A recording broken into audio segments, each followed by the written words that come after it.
ಬೆಂಗಳೂರಿನಲ್ಲಿ ಮಹರ್ಷಿ ಯಾತ್ರೆ.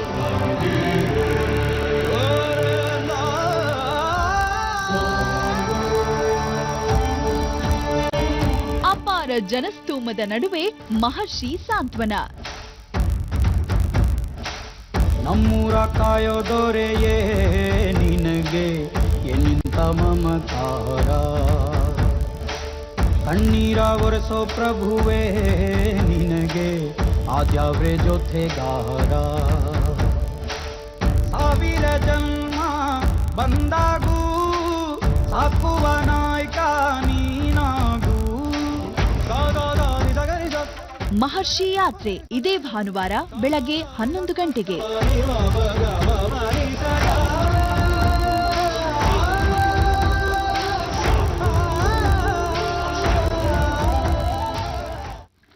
ನಮಸ್ಕಾರ ವೀಕ್ಷಕರೇ, ಶುಭೋದಯ. ನೀವು ನೋಡ್ತಾ ಇದ್ದೀರಾ, ಇದು BS Channabasappa and sons Davanagere ಅರ್ಪಿಸುವ ಮಹರ್ಷಿ ವಾಣಿ ನೇರ ಪ್ರಸಾರ ಕಾರ್ಯಕ್ರಮ. Publication partner Shrinidhi publications, avenue road, Ballepete, Bengaluru. ಕಾರ್ಯಕ್ರಮಕ್ಕೆ ಪ್ರೀತಿಯ ಅತ್ಯಾತ್ಮೀಯ ಸ್ವಾಗತ, ಸುಸ್ವಾಗತ ಅಂತ ಇದ್ದೀನಿ. ನಾನು ನಿಮ್ಮ ದಿವ್ಯಾ ಆಲೂರ್. ಇನ್ನು ಗುರುಗಳನ್ನ ಕಾರ್ಯಕ್ರಮಕ್ಕೆ ಸ್ವಾಗತಿಸ್ಬಿಡೋಣವಾ. ಶ್ರೀಯುತರು ಬ್ರಹ್ಮಶ್ರೀ ಆನಂದ ಸಿದ್ಧಿಪೀಠಂನ ಸಂಸ್ಥಾಪಕರು, ಖ್ಯಾತ ಜ್ಯೋತಿಷ್ಯರು, ಚಕ್ಷುರ್ಮತಿ ವಿದ್ಯಾ ಪ್ರವೀಣರು, ಸ್ವರ ಜ್ಯೋತಿಷ್ಯದಲ್ಲೂ ಪಾಂಡಿತ್ಯವನ್ನ ಪಡೆದಿರುವಂತಹ ನಮ್ಮೆಲ್ಲರ ಪ್ರೀತಿಯ ನೆಚ್ಚಿನ ಗುರುಗಳು ಡಾಕ್ಟರ್ ಮಹರ್ಷಿ ಆನಂದ್ ಗುರೂಜಿ ಅವರು. ಗುರುಜಿ ನಮಸ್ಕಾರ. ಮಹರ್ಷಿ ವಾಣಿ ನೇರ ಪ್ರಸಾರ ಕಾರ್ಯಕ್ರಮಕ್ಕೆ ಪ್ರೀತಿಯ ಸ್ವಾಗತ ಗುರುಜಿ ತಮ್ಗೆ. ನಮಸ್ಕಾರ ವೀಕ್ಷಕರೇ, ತಿಳಿಯೋಣವಾ ಇಂದಿನ ದಿನ ವಿಶೇಷವನ್ನ. ಗುರುಜಿ, ದಿನ ವಿಶೇಷ ಅಂತ ಹೇಳಿದ್ರೆ ಬರೀ ಇವತ್ತಿನ ವಿಶೇಷ ಏನು ಅಂತ ಪಂಚಾಂಗ ಶ್ರವಣದ ಮುಖೇನ ಅಷ್ಟೇ ನೀವು ತಿಳಿಸೋದಿಲ್ಲ. ಇವತ್ತು ವಿಶೇಷವಾದ ಮಾಹಿತಿ ಏನನ್ನ ನೀಡ್ತಾ ಇದ್ದೀರಾ ಅಂತ ಕೂಡ ತಿಳಿಸ್ತೀರಾ ಅಲ್ವೇ ಗುರುಜಿ? ಖಂಡಿತಮ್ಮ. ಈ ಪಂಚಾಂಗ ಅಂತಕ್ಕಂತಹ ಈ ತಾಳೆಗರಿಯನ್ನು ಕೈಲಿ ಎತ್ಕೊಂಡ್ರೆ ಎಷ್ಟೋ ಸತಿ 1-2 ಸೆಗ್ಮೆಂಟ್ ಆದರೂ ನಾವು ಮುಗಿಸೋಕ್ಕಾಗೋದಿಲ್ಲ. ಅಂದರೆ ವಿಷಯಗಳಂತಕ್ಕಂಥದ್ದು ಹೊರ ಪ್ರಪಂಚದಲ್ಲಿ ಸಾಕಷ್ಟಿದೆ. ಹಾಗೆ ಪ್ರತಿಯೊಬ್ಬರಲ್ಲೂ ಇರತಕ್ಕಂತಹ ಸಮಸ್ಯೆಗಳು ಅಷ್ಟೇ ಇದೆ. ಆ ಸಮಸ್ಯೆಗಳಿಗೆ ಒಂದು ಸೂಕ್ತ ಪರಿಹಾರವನ್ನು ಕೊಡ್ತಾ ವಿಶೇಷವಾದಂತಹ ರೀತಿ ಪ್ರತಿಯೊಬ್ಬರ ಮನಸ್ಸಿನಲ್ಲೂ ನಿಂತ್ಕೊಂಡಿರತಕ್ಕಂಥ ನಮ್ಮ ಮಹರ್ಷಿ ವಾಣಿಗೆ ಮತ್ತಷ್ಟು ತೇಜೋಮಯವಾಗಿರಬೇಕು ಮತ್ತು ವಿಶೇಷವಾದಂತಹ ರೀತಿಯ ಆದ್ಯತೆ ಇರಬೇಕು. ಇವತ್ತು ನಾನು ನಿಮಗೆ ತಿಳಿಸ್ತಾ ಇರತಕ್ಕಂಥದ್ದು ಸಾಮಾನ್ಯವಾದ ವಿಚಾರ ಅಲ್ಲ. ಸಮಸ್ಯೆಗಳಲ್ಲಿ ಸಾಕಷ್ಟು ಸಮಸ್ಯೆಗಳಿದೆ. ಆದರೆ ಫಸ್ಟು ನಮ್ಮ ಆರೋಗ್ಯದ ಬಗ್ಗೆ ನಮ್ಮ ಕಾಳಜಿ ಬೇಕಾಗುತ್ತೆ. ಹೊರ ಪ್ರಪಂಚದಲ್ಲಿ ನಾವು ವಿಶೇಷವಾಗಿ ರಾರಾಜಿಸಬೇಕಾದ್ರೆ ನಿಮ್ಮ ನಿತ್ಯ ಕೈಂಕರ್ಯಗಳನ್ನು, ನಿತ್ಯ ಕಾರ್ಯಕ್ರಮಗಳನ್ನು ನಾವು ಅಚ್ಚುಕಟ್ಟಾಗಿ ಮಾಡ್ಕೋಬೇಕಾದ್ರೆ ಅದಕ್ಕೆ ಅದರದೇ ಆದಂತಹ ಒಂದು ವರ್ಚಸ್ಸಿದೆ, ಅದರದೇ ಆದಂತಹ ಒಂದು ತೇಜಸ್ಸಿದೆ. ಈ ಮಧ್ಯದಲ್ಲಿ ಆಗ್ತಕ್ಕಂತಹ ತೊಂದರೆಗಳು, ಒಂದು ಸಭೆ ಸಮಾರಂಭ ಅಂತಾಗಲಿ ಅಥವಾ ಯಾವುದೋ ಒಂದು ಹಬ್ಬ ಹರಿದಿನದಲ್ಲಿ ನಾವು ಒಬ್ಬರ ಮನೆಗೆ ಹೋಗ್ತಕ್ಕಂಥದ್ದು, ಯಾರೊಬ್ಬರ ವ್ಯಕ್ತಿಗಳ ಮಧ್ಯದಲ್ಲಿ ನಾವು ಇರಬೇಕಾದ್ರೆ 4 ಜನ ಕೂತಿದ್ರೆ 4 ಜನದ ಮಧ್ಯದಲ್ಲಿ ನಾವು ಪ್ರವೇಶ ಮಾಡಿದಾಗ ನಾವು 5ನೇವರಾಗಿರ್ತೀವಿ. ಆದರೆ 5ನೇವರು ನಾವು ಹೋದರೂ ಸಹಿತ 4 ಜನ ಪಟ್ ಅಂತ ಇದ್ದು ಆಚೆಗೆ ಹೊರಟೋಗೋದು, ಅಥವಾ ನಮ್ಮನ್ನು ನೋಡಿದ ತಕ್ಷಣ ಮೂಗು ಮುರಿತಕ್ಕಂಥದ್ದು, ಅಥವಾ ಅವ್ರ ಕಣ್ಣುಗಳಲ್ಲೋ ಅವರ ಹಾವಭಾವಗಳಲ್ಲೋ ಅಲ್ಲಿ ವ್ಯತ್ಯಾಸ ಮುಖನ ಸಪ್ಪಗೆ ಮಾಡಿಬಿಟ್ರೆ ನಿಜಕ್ಕೂ ನಾವು ಆ ಸ್ಥಳಕ್ಕೆ ಹೋಗಿದ್ದು ಅವಮಾನ ಅನಿಸುತ್ತೆ. ಇದು ಯಾತಕ್ಕಾಗುತ್ತೆ? ನಾವು ಬೇಕಾಗಿ ಮಾಡ್ಕೊಳ್ತಕ್ಕಂಥದ್ದಲ್ಲ. ನಮ್ಮ ದೇಹದಿಂದ ಆಗ್ತಕ್ಕಂತಹ ಕೆಲವು ವ್ಯತ್ಯಾಸಗಳು, ದೇಹದ ಬೆವರಿನಿಂದ ಆಗ್ತಕ್ಕಂಥದ್ದಾಗಿರಬಹುದು.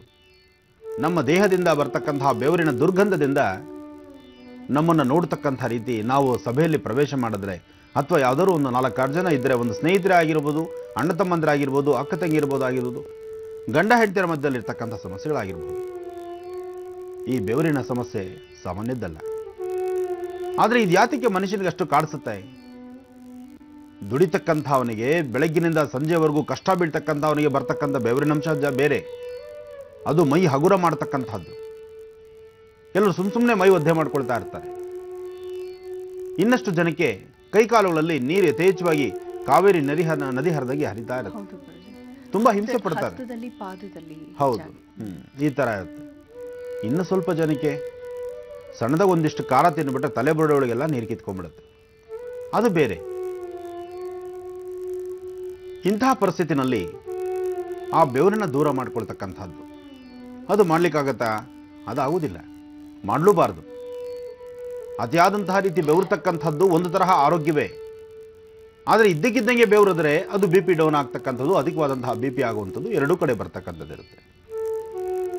ಆದರೆ ಬೆವರಿನಿಂದ ಆಗ್ತಕ್ಕಂತಹ ಬೇರೆ ಸಮಸ್ಯೆಗಳೆಷ್ಟಿದೆ. ಚರ್ಮದಲ್ಲಾಗ್ತಕ್ಕಂತಹ ತೊಂದರೆಗಳು, ಇನ್ನೊಬ್ಬರಿಗೊಂದಿಷ್ಟು ಅನ್ನ ಆಹಾರಗಳನ್ನು ಕೊಡಬೇಕಾದ್ರೆ ನಿಮ್ಮ ಕೈ ಬೆವರಿದ್ದರೆ ಬಹಳ ಹಿಂಸೆ ಪಡ್ತಿರ್ತೀರಿ.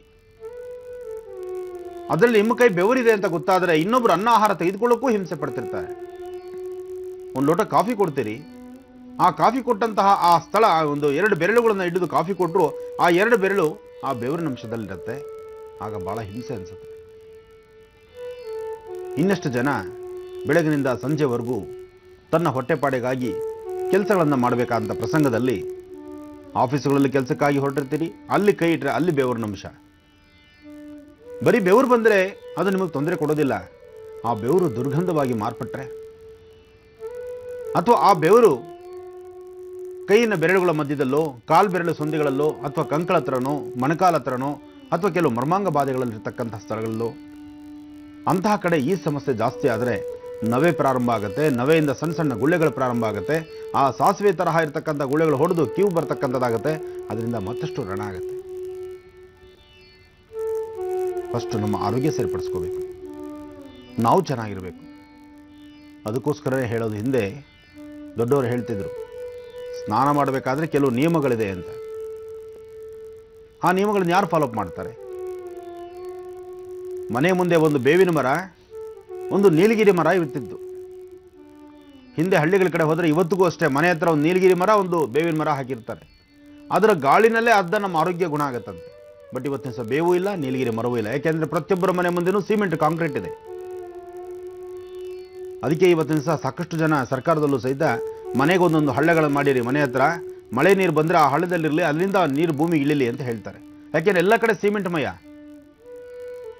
ಇದು ಒಂದಕ್ಕೊಂದು ನಮ್ಮ ಆರೋಗ್ಯಕ್ಕೂ ಅಲ್ಲಿರ್ತಕ್ಕಂಥ ಸಿಮೆಂಟ್ಗೂ ಏನು ಸಂಬಂಧ? ಮನೆ ಮುಂದೆ ಸ್ಥಳ ಇದ್ದು ಅಲ್ಲಿ ಏನಾದ್ರು ಬೇಕಾದಂಥ ವನಸಿರಿಗಳನ್ನು ಹಾಕ್ಕೊಳ್ಳೋದಕ್ಕೆ ಸ್ಥಳವಿದ್ದರೆ ಪರವಾಗಿಲ್ಲ. ಮನೆ ಮುಂದೆ ಆ ಸ್ಥಳವೇ ಇಲ್ಲ, ಎಲ್ಲ ಕಡೆ ಸಿಮೆಂಟ್ ಕಾಂಕ್ರೀಟ್ ಆಗಿಬಿಟ್ಟಿರುತ್ತೆ. ಇಂತಹ ಪರಿಸ್ಥಿತಿ ಇದೆ. ಆದರೆ ಇವತ್ತು ನಾನು ನಿಮಗೆ ತಿಳಿಸ್ತಾ ಇರತಕ್ಕಂಥದ್ದು, ನಿಮ್ಮ ಮನೆ ಪರಿಸರದಲ್ಲೇ ಹಾಕ್ಕೊಂಡು ಅದನ್ನು ಅಭಿವೃದ್ಧಿಪಡಿಸ್ಕೊಂಡು ನಿಮ್ಮ ಆರೋಗ್ಯನ ಸುಧಾರಣೆ ಮಾಡ್ಕೊಳ್ಳೋದಕ್ಕೆ ಬೇಕಾಗಿರ್ತಕ್ಕಂಥ ವನಸಿರಿಗಳನ್ನು ನಾನು ನಿಮಗೆ ಪರಿಚಯಿಸ್ತಾ ಇದ್ದೇನೆ. ಬಹಳ ವಿಶೇಷವಾಗಿರ್ತಕ್ಕಂಥ ಅರ್ಥಗರ್ಭಿತವಾದಂತಹ ಈ ಒಂದು ವಿಶೇಷವಾದಂತಹ ದಿನದ ಇವತ್ತು ನಾನು ಕೊಡ್ತಾ ಇರ್ತಕ್ಕಂಥ ಮಾಹಿತಿ, ಸಣ್ಣ ಮಕ್ಕಳಿಂದ ಹಿಡಿದು ವಯೋವೃದ್ಧರ ತನಕ ಹೆಣ್ಣು ಗಂಡು ಭೇದವಿಲ್ಲದಿರ ಪ್ರತಿಯೊಬ್ಬರಿಗೂ ಇರ್ತಕ್ಕಂಥ ಸಮಸ್ಯೆಗಳು, ಆ ಸಮಸ್ಯೆಗಳು ಸೂಕ್ತ ಪರಿಹಾರ. ಸ್ವಲ್ಪ ಸಮಯ ಕಾಯ್ತಾ ಇರಿ. ಪುನಃ ಈ ಪಂಚಾಂಗವನ್ನು ಕೈ ಎತ್ಕೊಂಡು ಮುಂದುವರಿಸೋಣ. ಗುರುಜಿ, ಈಗಷ್ಟೇ ನಾವು ಕೇಳಿದ ಪ್ರಮೋ ನೋಡ್ತಾ ಇದ್ವಿ. ಇದೇ ಶನಿವಾರ ಬಹಳ ವಿಶೇಷವಾಗಿ ಮೂಡ್ ಬರ್ತಿದೆ.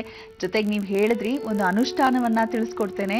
ದೇವಿಯ ದರ್ಶನವನ್ನ ನಾವು ಮಾಡಿಸುವಾಗ ಆ ಅನುಷ್ಠಾನವನ್ನ ನೀವು ಕುಳಿತು ಮನೆಯಲ್ಲೇ ಮಾಡ್ಕೊಂಡ್ರು ಕೂಡ ಶತ್ರು ನಿವಾರಣೆ ಆಗ್ತಾರೆ, ಶತ್ರುಗಳ ಕಾಟದಿಂದ ದೂರವಾಗಬಹುದು ಅಂತ. ಅಷ್ಟೇ ಅಲ್ಲ ವೀಕ್ಷಕರೇ, ಒಂದು ಮಾಹಿತಿಯನ್ನ ನಾನು ಹೇಳ್ತೇನೆ. ಗುರೂಜಿಯವರ ಒಂದು ಅನುಮತಿ ಪಡ್ಕೊಂಡು ನಮ್ಮ ಎಲ್ಲ ತಾಂತ್ರಿಕ ವರ್ಗದವರು ಹಾಗೆ ಎಲ್ಲರೂ ಟೆಕ್ನಿಷಿಯನ್ಸ್ ಎಲ್ಲ ಹೇಳಿದ ಪ್ರಕಾರ ಆ ದೇವಿಯ ದರ್ಶನಕ್ಕೆ ಹೋದಾಗ, ಅಷ್ಟೇ ಅಲ್ಲ ಮತ್ತೊಬ್ಬ ವಿಶೇಷವಾದ ದೇವರು ಕೂಡ ಇದ್ದಾನೆ, ಅವರ ದರ್ಶನಕ್ಕೆ ಅಂತ ಹೋದಾಗ ಮೈಂಡ್ ಕಂಪ್ಲೀಟ್ ಬ್ಲ್ಯಾಂಕ್ ಆಗ್ಬಿಡ್ತು. ಒಂದ್ ರೀತಿ ಯಾವುದೋ ಒಂದು ಸಂಮೋಹನೆಗೆ ಒಳಗಾದಂತೆ ಆಯ್ತು ಅಂತ ಹೇಳಿದ್ರು. ನಿಮ್ಗೆ ಹೇಗೆ ಅನಿಸ್ತು ಗುರುಜಿ? ಖಂಡಿತಮ್ಮ, ನಾನು ನೆನ್ನೆ ಹೇಳಿದ್ನಲ್ಲ, ಈ ಆಲಯದ ಒಳಗಡೆ ಪ್ರವೇಶ ಮಾಡಿದಾಗ ಹೊರಗಡೆ ಆಲಯ ಪ್ರವೇಶ ಹೊರಗಡೆ ನಾನು ಅಂದುಕೊಂಡಿದ್ದೆ ಬೇರೆ. ಇಲ್ಲಿ ನಾವು ಹೋಗ್ಬೋದಾ? ಯಾಕೆಂದರೆ ಆ ತಾಯಿಗೆ 2 ನೈವೇದ್ಯಗಳಿದೆ, ಒಂದು ಸಿಹಿ ಒಂದು ಖಾರ. ಖಾರ ನಮ್ಮಿಂದ ಬಹುದೂರ. ಏನು ಸಿಹಿ ಅಂದರೆ ಅಲ್ಲಿ ನಾವು ಹೋದರೆ ಸರಿ. ಯಾಕೆಂದರೆ ಒಬ್ಬ ಬ್ರಾಹ್ಮಣ, ನಾನು ನಿತ್ಯ ಅನುಷ್ಠಾನ ಇಟ್ಕೊಂಡಿದ್ದೇನೆ, ನಾನು ಆ ಸ್ಥಳಕ್ಕೆ ಹೋಗ್ಬೋದಾ ಹೋಗಬಾರ್ದು ಗೊತ್ತಿಲ್ಲ.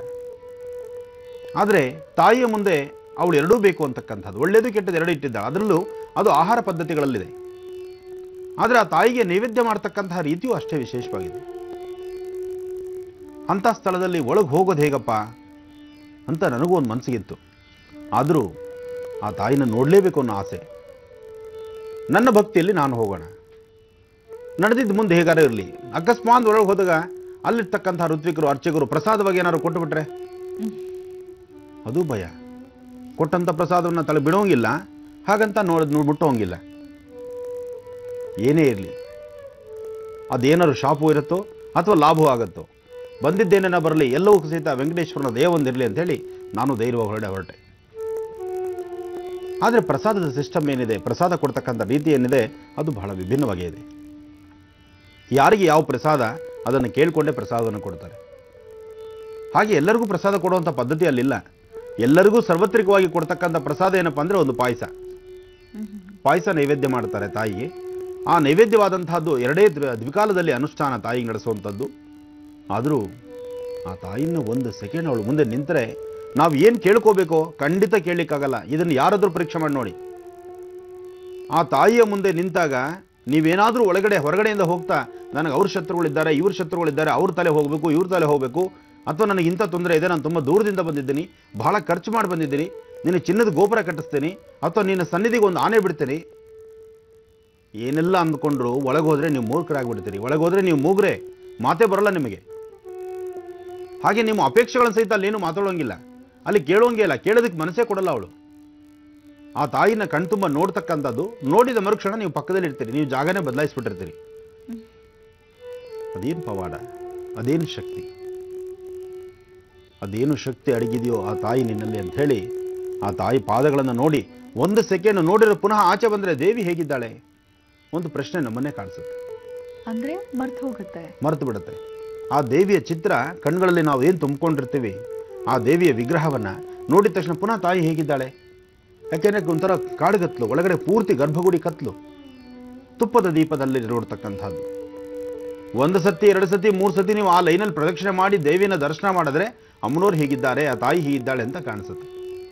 ನಿಮ್ಮನ್ನು ಯಾರು ನಡೀರಿ ನಡೀರಿ ಅಂತ ತಿರುಮಲದ ತಿರುಪತಿ ಥರ ಓಡಿಸೋದಿಲ್ಲ. ಆದರೆ ನೀವೇ ಅಲ್ಲಿ ಸಾನ್ಯವತ್ತು ನಿಲ್ಲಿಕ್ಕಾಗೋದಿಲ್ಲ.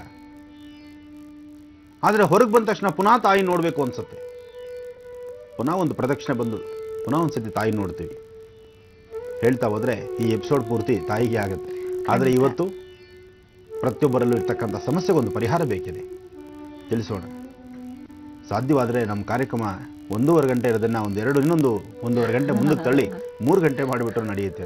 ಆದರೆ ಸಮಯ ಇದೆಯಲ್ಲ, ನಾನೊಬ್ಬನ ಸಮಯ ತಗೊಂಡ್ರೆ ಸಾಲದು, ನಿಮ್ಮೆಲ್ಲರ ಸಮಯಕ್ಕೂ ಬಹಳ ಅತ್ಯಮೂಲ್ಯವಾಗಿರ್ತಕ್ಕಂಥ ಸಮಯ.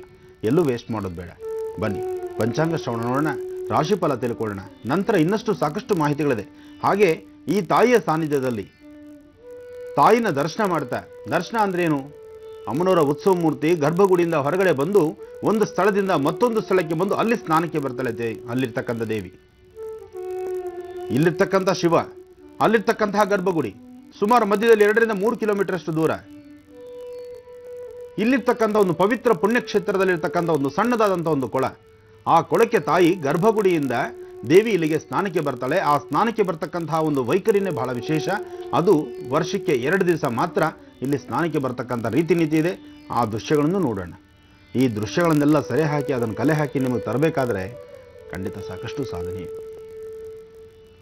ಆದರೆ ಆ ಕ್ಷೇತ್ರಕ್ಕೆ ನೀವು ಹೋಗಿ ದರ್ಶನ ಮಾಡದಿದ್ರು, ನಾವು ನೋಡಿಸ್ತಕ್ಕಂಥ ನಾಳಿನ ಶನಿವಾರದ ಒಂದು ವಿಶೇಷವಾದಂತಹ ಈ ಸಂಚಿಕೆಯನ್ನು ಶ್ರದ್ಧೆಯಿಂದ ಭಕ್ತಿಯಿಂದ ತಮ್ಮಲ್ಲಿ ಇನ್ನೊಂದು ಬೇಡಿಕೆ ನಾನು ಇಡ್ತಾ ಇದ್ದೇನೆ. ಏನಪ್ಪ ಅಂದರೆ, ಶನಿವಾರದ ಸಂಚಿಕೆಗಳನ್ನು ನೋಡಬೇಕಾದ್ರೆ ನೋಡೋದಕ್ಕೆ ಮುನ್ನವೇ ಅವತ್ತಿನ ನಿತ್ಯ ಕೈಂಕರ್ಯವನ್ನು ಮುಗಿಸ್ಕೊಂಡು ನೆಮ್ಮದಿಯಾಗಿ ಟಿವಿ ಮುಂದೆ ಕೂತ್ಕೊಳ್ಳಿ. ಕೆಲವು ಕ್ಷೇತ್ರಗಳಿಗೆ ಹೋದಾಗ ಕೆಲವು ಸಂಕಲ್ಪಗಳ ಬಗ್ಗೆ ನಾನು ಹೇಳ್ತೇನೆ. ಆಗ ನೀವು ಸಂಕಲ್ಪವನ್ನು ಮಾಡಿ. ಯಾಕೆಂದರೆ ನೀವು ಅಲ್ಲಿಗೇ ಬಂದು ನೋಡಬೇಕಂತೇನಿಲ್ಲ, ತೀರ್ಥಕ್ಷೇತ್ರಕ್ಕೆ ಬರಬೇಕು ಅಂತೇನಿಲ್ಲ. ನಿಮ್ಮ ಮನೆಯಲ್ಲಿ ನೀವು ನೋಡುವಾಗಲೂ ಸಹಿತ ಭಕ್ತಿಯಿಂದ ಪ್ರಾರ್ಥನೆ ಮಾಡಿದ್ರೆ ಖಂಡಿತ ಇಷ್ಟಾರ್ಥ ಸಿದ್ಧಿ ಆಗುತ್ತೆ. ಒಳ್ಳೆಯದಾಗಲಿ. ಗುರುಜಿ, ನೀವು ಹೇಳ್ತಾ ಇದ್ರಿ ಶನಿವಾರ ಎಷ್ಟು ಚೆನ್ನಾಗಿ ಮೂಡ್ ಬರಬಹುದು ಅಂತ ಒಂದು ಚಿಕ್ಕ ಹಿಂಟ್ ಅಷ್ಟೇ ಕೊಟ್ಟಿದ್ದೀರಾ. ಸಂಪೂರ್ಣವಾಗಿ ನೋಡ್ಬೇಕು ಅಂದ್ರೆ ಶನಿವಾರವೇ ನೋಡ್ಬೇಕಾಗತ್ತೆ, ಆ ತಾಯಿಯ ದರ್ಶನ ಮಾಡ್ಬೇಕಾಗತ್ತೆ ಅಂತ. ಹಾಗೆ ಇವತ್ತು ಬಹಳ ಒಂದು ವಿಶೇಷವಾದ ವನಸಿರಿಯ ಪರಿಚಯವನ್ನ ಕೂಡ ಮಾಡ್ಕೊಡ್ತೇನೆ ಅಂತ ಹೇಳಿದ್ರಿ. ಬೆವರು ನಿವಾರಣೆಗೆ ಅಂದ್ರೆ ಬೆವರಿನ ಸಮಸ್ಯೆಯಿಂದ ಹೊರಗೆ ಬರ್ಲಿಕ್ಕೆ ಅಂತ ಕೂಡ ಹೇಳ್ತೀರಿ. ಪಂಚಾಂಗ ಶ್ರವಣ ಮಾಡೋಣ ಗುರುಜಿ? ಪಂಚಾಂಗ ಶ್ರವಣ ಮಾಡೋಣ. ಹಾಗೆ ನಾಳಿನ ಸಂಚಿಕೆಯಲ್ಲಿ ನೀವು ಶನಿವಾರಕ್ಕೆ ಯಾವ ಪ್ರಕಾರವಾದಂಥ ಸಿದ್ಧತೆಗಳನ್ನು ಮಾಡಿಕೊಳ್ಬೋದು. ಮನೆಯಲ್ಲೇ ಕೂತು ಈ ನಮ್ಮ ಕಾರ್ಯಕ್ರಮವನ್ನು ನೋಡ್ತಾ ತಾಯಿ ದರ್ಶನ ಮಾಡ್ತಾ ನಿಮ್ಮ ಸಂಕಲ್ಪವನ್ನು ತಾಯಿಯ ಬಳಿ ಇಟ್ಟು, ಹಾಗೆ ಶತ್ರುಗಳನ್ನು ಪ್ರತಿನಿತ್ಯ ನಮ್ಮ ಜೀವನದಲ್ಲಿ ಆಗ್ತಕ್ಕಂತಹ ಅಡುಕು ತೊಡಕುಗಳನ್ನು ದೂರ ಮಾಡಿಕೊಳ್ಳಿಕ್ಕೆ ಒಂದು ವಿಶೇಷವಾದಂಥ ಚಿಕ್ಕದಾದಂಥ ಸುಲಭೋಪಾಯದ ಒಂದು ವಿಶೇಷವಾದ ಮಾರ್ಗ ನಾನು ನಿಮಗೆ ನಾಳಿನ ಸಂಚಿಕೆಯಲ್ಲಿ ತಿಳಿಸ್ಕೊಡ್ತೇನೆ. ಯಾಕೆಂದರೆ ಈ ಕಾರ್ಯಕ್ರಮ ನೋಡ್ತಾ ತಾಯಿ ದರ್ಶನ, ಕಣ್ಣುಗಳಲ್ಲಿ ತಾಯಿಯ ದರ್ಶನವನ್ನು ಮಾಡ್ತಾ ಆ ಕ್ಷೇತ್ರದ ಬಗ್ಗೆ ವಿಶೇಷವಾದಂಥ ಮಾಹಿತಿಗಳನ್ನು ತಿಳ್ಕೊಳ್ತಾ ಆಗಿಂದಾಗಲೇ ನೀವು ಸಂಕಲ್ಪವನ್ನು ಮಾಡಿ ಆ ಯಂತ್ರವನ್ನು ಅಂದರೆ ಆ ಒಂದು ವಿಶೇಷವಾಗಿರ್ತಕ್ಕಂತಹ ಒಂದು ತಂತ್ರ ರಹಸ್ಯವನ್ನು ನೀವು ನಾಳೆ ಸಿದ್ಧಿಪಡಿಸ್ಕೊಳ್ಬೋದು. ಇನ್ನು ಪಂಚಾಂಗ ಶ್ರವಣ ನೋಡೋಣ. ಓಂ ಪೂಜ್ಯಾಯ ರಾಘವೇಂದ್ರಾಯ ಸತ್ಯಧರ್ಮವೃತಾಯ ಚ ಭಜತಾಂ ಕಲ್ಪವೃಕ್ಷಾಯ ನಮತಾಂ ಕಾಮಧೇನವೇ ಭಗವಾನ್ ಶಿರಡಿ ಸದ್ಗುರು ಸಾಯಿನಾಥ ಮಹಾರಾಜ್ ಕಿ ಜೈ. ಶಿರಡಿ ಅಂದ ತಕ್ಷಣ ಜ್ಞಾಪಕ ಬರುತ್ತೆ, ನಮ್ಮ ಯಾತ್ರೆ ಇನ್ನೂ ಶಿರಡಿ ಹೊರಲಿಲ್ವಲ್ಲ, ಯಾಕೋ ಬಾಬಾ ಇನ್ನೂ ನಮ್ಮನ್ನು ಕರೆಸ್ಕೊಳ್ಳಿಲ್ವಲ್ಲ. ನಾವೇನೋ ಅಪ್ಲಿಕೇಶನ್ ಹಾಕ್ತಾನೇ ಇದ್ದೀವಿ ಶಿರಡಿಗೆ, ಆದರೆ ಇನ್ನೂ ಆ ಕಡೆಯಿಂದ ಸಾಂಕ್ಷನ್ ಲೆಟರ್ ಬಂದಿಲ್ಲ. ಅವ್ರು ಆ ಕಡೆಯಿಂದ ಕರೆಯೋಲೆ ಕೊಟ್ಟ ತಕ್ಷಣ ಬನ್ನಿ ಅಂದರೆ ಸಾಕು, ನಮ್ಮ ಯಾತ್ರೆ ಶಿರಡಿ ಕಡೆ ಹೊರಡಬೇಕು. ಆದರೂ ಬಾಬಾರ ಹತ್ರ ನಮ್ಮ ಬೇಡಿಕೆ ಇಟ್ಟಿದ್ದೀವಿ, ನೋಡೋಣ ಆತ ಯಾವಾಗ ನಮ್ಮ ಕಡೆ ಕರುಣೆ ಮಾಡ್ತಾನೋ, ಯಾವಾಗ ನಮ್ಮನ್ನು ಕರೆಸ್ಕೊಂಡಲ್ಲಿ ದರ್ಶನ ಕೊಡ್ತಾನೋ ಕಾದು ನೋಡಬೇಕಾಗಿದೆ. ಆದರೂ ಅದು ಅತಿ ಶೀಘ್ರವಾಗಬೇಕು. ಅದಕ್ಕೆ ನನ್ನ ನಾಡಿನಾದ್ಯಂತ ಎಲ್ಲರ ಒಂದು ಕೋರಿಕೆ, ಎಲ್ಲರೂ ಸಹಿತ ನೀವು ಭಕ್ತಿಯಾಗಿ ಭಗವಂತನ ಬಾಬಾನ ಪ್ರಾರ್ಥನೆ ಮಾಡಿ. ಯಾಕೆಂದರೆ ಆ ಒಂದು ವಿಶೇಷವಾಗಿರ್ತಕ್ಕಂಥ ನನ್ನ ಉದ್ದೇಶ ಇರೋದು ಆ ಕ್ಷೇತ್ರದಲ್ಲಿರ್ತಕ್ಕಂಥ ಕ್ಷೇತ್ರದ ಸುಮಾರು ಒಂದು 60 ಕಿಲೋಮೀಟರ್ ಪರಿಸರದಲ್ಲಿ ಬಾಬಾರವರು ಎಲ್ಲೆಲ್ಲಿ ಓಡಾಡಿದ್ದಾರೋ, ಎಲ್ಲೆಲ್ಲಿ ಏನೇನು ಪವಾಡಗಳನ್ನು ಮಾಡಿದ್ದಾರೋ, ಎಲ್ಲೆಲ್ಲಿ ವಾಸ ಮಾಡಿದ್ದರೋ, ಏನೇನು ಶಕ್ತಿ ಮಹಿಮೆಗಳಿದೆಯೋ ಅವೆಲ್ಲವನ್ನೂ ಸಹಿತ ಚಿತ್ರೀಕರಿಸಿ ನಿಮ್ಮ ಮುಂದೆ ತರಬೇಕು ಅನ್ನೋ ಒಂದು ಮಹದಾಸೆ ನಂದು. ಅದು ಶೀಘ್ರವಾಗಿ ಆಗಲಿ ಅಂತ ನೀವೆಲ್ಲರೂ ಸಹಿತ ಬಾಬಾರವ್ರ ಹತ್ರ ಮೊರೆ ಹೇಳಬೇಕು, ಬಾಬಾರವ್ರನ್ನ ಕೇಳ್ಕೊಳ್ಬೇಕು, ಅವ್ರು ಕರಿಬೇಕು, ನಾನು ಯಾತ್ರೆ ಹೊರಡಬೇಕು. ಹೌದು ಗುರುಜಿ. ಓಂ ಶುಕ್ಲಾಂಬರಧರಂ ವಿಷ್ಣುಂ ಶಶಿವರ್ಣಂ ಚತುರ್ಭುಜಂ ಪ್ರಸನ್ನವದನಂ ಧ್ಯಾಯೇ ಸರ್ವವಿಘ್ನೋಪಶಾಂತಯೇ. ಅಗಜಾನನಬದ್ಧಾರ್ಕಂ ಗಜಾನನಮಹರ್ನಿಶಮನೇಕದಂತಭಕ್ತಾನಾಂ ಏಕದಂತಮುಪಾಸ್ಮಹೇ. ಶ್ರೀ ಜಯನಾಮ ಸಂವತ್ಸರೆ ದಕ್ಷಿಣಾಯನೆ ವರ್ಷ ಋತು ಭಾದ್ರಪದ ಮಾಸ ಶುಕ್ಲಪಕ್ಷ 4/9/2014 ಗುರುವಾರ. ಇವತ್ತು ದಶಮಿ ತಿಥಿ, ಮೂಲಾ ನಕ್ಷತ್ರ. ಏನಿದು ಎಲ್ಲ ಒಟ್ಟೊಟ್ಟಿಗೆ ಮಾಹಿತಿಗಳು. ಮೂಲಾ ನಕ್ಷತ್ರ ಬಂದಾಗ ಅದರದ್ದೇನೋ ಒಂದಿಷ್ಟು ವಿಚಾರ ತಿಳಿಸಬೇಕು ಅನ್ನೋ ಆಸೆ ನಮ್ಮದು. ಸಮಯ ಸಾಕಾಗುವುದಿಲ್ಲ. ಮೂಲಾ ನಕ್ಷತ್ರ ಇನ್ನು ಶುರು ಮಾಡಿದ್ರೆ ಇನ್ನು ರಾಶಿ ಫಲದವರೆಲ್ಲ ನಾಳೆ ಬೆಳಿಗ್ಗೆ ಫೋನು ಕಾಲಲ್ಲಿ ಅಥವಾ ಒಂದು ಲೆಟ್ರಲ್ಲಿ ಬರೋದು ತಿಳಿಸ್ತಾರೆ, ಗುರುಗಳೇ ಮೊದಲು ರಾಶಿ ಹೇಳಿಬಿಡಿ, ರಾಶಿ ಫಲ ಆಗಿಬಿಟ್ರೆ ನಿಮಗೂ ನೆಮ್ಮದಿ. ಭಗವತಿ ದರ್ಪಣಾಂಜನ ದರ್ಶನ ಮಾಡೋಣ. ಯಾವ ವಿಚಾರ ಎತ್ಕೊಂಡ್ರು ನಾವು ಮುಂದೆ ಹೋಗ್ತಾ ಇರ್ತೀವಿ.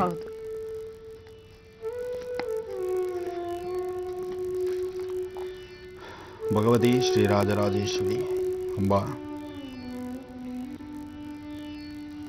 ಜಗದಂಬಾಂ ಶ್ರೀಂ ಲಲಿತಾಂ ಬಾಲಾಂ ತ್ರಿಪುರ ಸುಂದರಿ.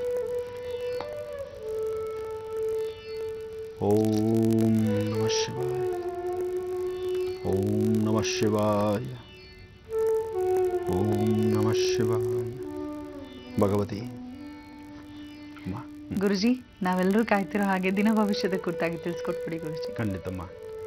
ಓಂ ನಮಃ ಸೂರ್ಯಾಯ ಚಂದ್ರಾಯ ಮಂಗಳಾಯ ಬುಧಾಯ ಚ ಗುರು ಶುಕ್ರ ಶನಿಶ್ಚಾರಾಹವೇ ಕೇತುವೇ ನಮಃ. ಮೃತ್ಯುಂಜಯಾಯ ರುದ್ರಾಯ ನೀಲಕಂಠಾಯ ಶಂಭವೇ ಅಮೃತೇಶಾಯ ಸರ್ವಾಯ ಮಹಾದೇವಾಯ ದೇ ನಮಃ. ಗುರುವೇ ಸರ್ವಲೋಕಾನಾಂ ವಿಷಯೇ ಭವರೋಗಿನಾಂ ನಿಧೇಯ ಸರ್ವವಿದ್ಯಾನಾಂ ಶ್ರೀಂ ದಕ್ಷಿಣಾಮೂರ್ತಯೇ ನಮೋ ನಮಃ. ಗುರುಬ್ರಹ್ಮ ಗುರುವಿಷ್ಣು ಗುರುದೇವೋ ಮಹೇಶ್ವರಃ ಗುರು ಸಾಕ್ಷಾತ್ ಪರಬ್ರಹ್ಮ ತಸ್ಮೈ ಶ್ರೀ ಗುರುವೇ ನಮಃ. ರಾಶಿಫಲಗಳಲ್ಲಿ ಮೊದಲನೇ ರಾಶಿ ಮೇಷರಾಶಿ.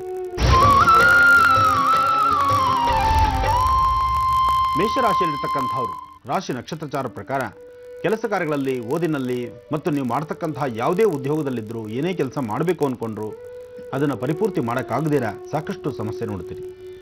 ಹಾಗೆ ಎಲ್ಲೋ ಒಂದು ಕಡೆ ನಮ್ಮ ಮಾತು ನಡೆಯುತ್ತೋ ಇಲ್ವೋ, ನಮ್ಮ ಮಾತಿನಂತೆ ನಾವು ಇದ್ರೂ ಸಹಿತ ಏನೋ ವ್ಯತ್ಯಾಸ ಆಗ್ತಿದೆಯೇನೋ, ಅಥವಾ ನಾವು ನಂಬಿರ್ತಕ್ಕಂಥ ವ್ಯಕ್ತಿ, ನಾವಿರ್ತಕ್ಕಂಥ ಸ್ಥಳ ಇದು ಸಮಂಜಸವಾಗಿದೆಯೋ ಇಲ್ವೋ ಅಂತಕ್ಕಂಥರ ಸಂದೇಹ, ಆ ಸಮಸ್ಯೆ ನಿಮ್ಮನ್ನು ಬಾಧಿಸುತ್ತೆ. ಆದರೆ ಜಾತಕದಲ್ಲಿ ಶುಕ್ರ ಇರ್ತಕ್ಕಂಥ ಆಸ್ಥಾನ, ಚಂದ್ರ ಇರ್ತಕ್ಕಂಥ ಆಸ್ಥಾನ ಎರಡೂ ಬಹಳ ವಿಶೇಷವಾಗಿದೆ. ನಿಮ್ಮ ಕೆಲಸ ಕಾರ್ಯಗಳತ್ತ ನೀವು ಗಮನನ ಸಾಕಷ್ಟು ಹರಿಸಬೇಕು. ಹಾಗೆ ಮಾಡ್ತಕ್ಕಂತಹ ಉದ್ಯೋಗದಲ್ಲೇ ಒಂದು ವಿಶೇಷತೆಯನ್ನು ಕಾಣಬೇಕು. ಇದನ್ನು ಮಾಡಬೇಕಾದ್ರೆ ನೀವು ಮಾಡಬೇಕಾಗಿರ್ತಕ್ಕಂಥದ್ದು ಇವತ್ತಿನ ದಿವಸ ಮಹಾಕಾಳಿ, ಮಹಾಲಕ್ಷ್ಮಿ, ಮಹಾಸರಸ್ವತ್ಯಾತ್ಮಿಕ ದುರ್ಗಾಂ ಪ್ರಾರ್ಥಯಾಮಿ, ಅಂದರೆ ದುರ್ಗೆಯನ್ನು ಆರಾಧನೆ ಮಾಡಬೇಕು. ದುರ್ಗಾ ಪರಮೇಶ್ವರಿನ ಪ್ರಾರ್ಥನೆ ಮಾಡಿದ್ದೇ ಆದರೆ ಮೇಷರಾಶಿಯವರ ಭವಿಷ್ಯತ್ತು ಸ್ವಲ್ಪ ಮಟ್ಟಿಗೆ ನೆಮ್ಮದಿ. ಕಾರಣ ಇವತ್ತು ಸಮಸ್ಯೆಯ ಸೆರೆಮಾಲೆ ನಿಮ್ಮ ಅಂಗೈಲಿದೆ. ನಿಮ್ಮ ಅಂಗೈಲಿರ್ತಕ್ಕಂಥ ನಿಮ್ಮ ಸಮಸ್ಯೆಯ ಸೆರೆಮಾಲೆಯನ್ನು ತಲೆಗಿಟ್ಟು ವಿಶೇಷವಾದಂಥ ರೀತಿಯ ಒಂದು ಸುಖ, ಸಂತೋಷ, ನೆಮ್ಮದಿ ನೋಡಬೇಕಾದ್ರೆ ದುರ್ಗಾದೇವಿಗೆ ದೀಪ ನಮಸ್ಕಾರ ಅಥವಾ ದುರ್ಗಾದೇವಿಯ ಪ್ರಾರ್ಥನೆ ಮಾಡೋದ್ರಿಂದ ಇಷ್ಟಾರ್ಥ ಸಿದ್ಧಿ. ಇನ್ನು ವೃಷಭ ರಾಶಿ.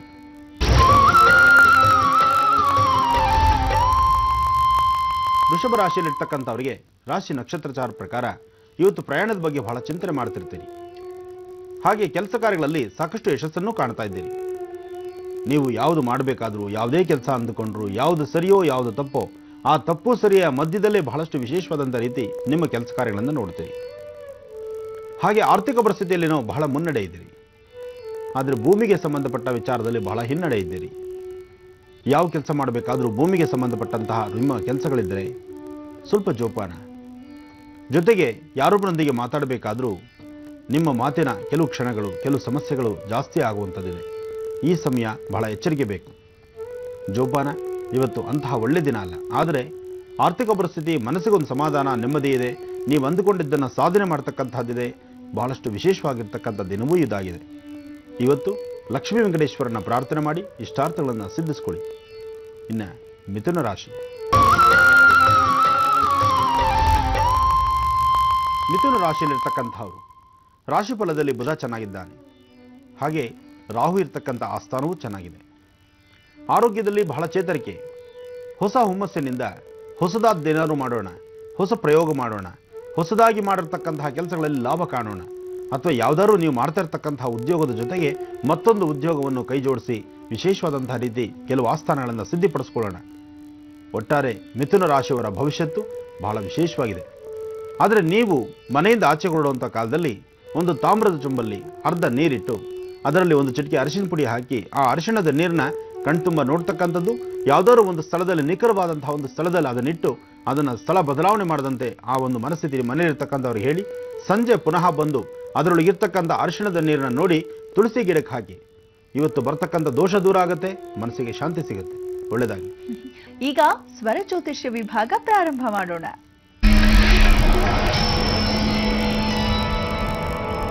ಮೊದಲನೇ ಕರೆಯನ್ನ ಮಾಡಿರೋರು ಯಾರು ಅಂತ ಕೇಳೋಣವಾ ಈಗ? ಹಲೋ ಹಲೋ, ನಮಸ್ತೆ, ಯಾರು ಮಾತಾಡ್ತಿರೋದು?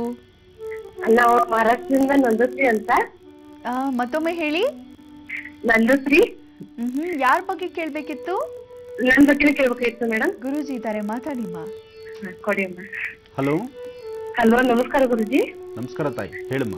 ತುಂಬಾ ದಿನ ಟ್ರೈ ಮಾಡ್ತಿದ್ದೆ ಗುರುಜಿ, ಇವತ್ತು ನಮ್ಗೆ ಕಾಲ್ ಸಿಕ್ಕಿದೆ ನಿಮ್ಮಿಂದ. ನಾನು ಪಾಪ ಎಲ್ಲ ಕೈ ಅನ್ಕೋತೀನಿ. ತಾಯಿ ಎಲ್ಲಿಂದ ಕರೆ ಮಾಡ್ತಿದ್ರಿ? ಯಾವ ಊರು ತಮ್ಮ? ನಾವು ಮಹಾರಾಷ್ಟ್ರದಿಂದ ಕೊಲ್ಲಾಪುರ ಡಿಸ್ಟ್ರಿಕ್ಟ್. ಮಹಾರಾಷ್ಟ್ರ, ಕೊಲ್ಲಾಪುರ ಡಿಸ್ಟ್ರಿಕ್ಟ್ ಗುರುಗಳೇ. ಕೊಲ್ಲಾಪುರ ಡಿಸ್ಟ್ರಿಕ್ಟ್. ಹೇಳಿಮ್ಮ. ಗುರುಗಳೇ, ನನ್ ಮದುವೆ ಒಂದು ನೋಡಿಬಿಡಿ ಆಯ್ತ್ರಿ. ನಮ್ಮ ಯಜಮಾನ್ರು ಡ್ರಿಂಕ್ ಮಾಡ್ತಾರೆ. ನಮ್ಮ ಅಪ್ಪ ಅಮ್ಮನ್ಗೆ ಏನು ಗೊತ್ತಿಲ್ಲ. ನಾನು ಏನ್ ಮಾಡ್ಬೇಕಂತ ತೋರ್ಸ್ತೀವಿ ಇವತ್ರಿ.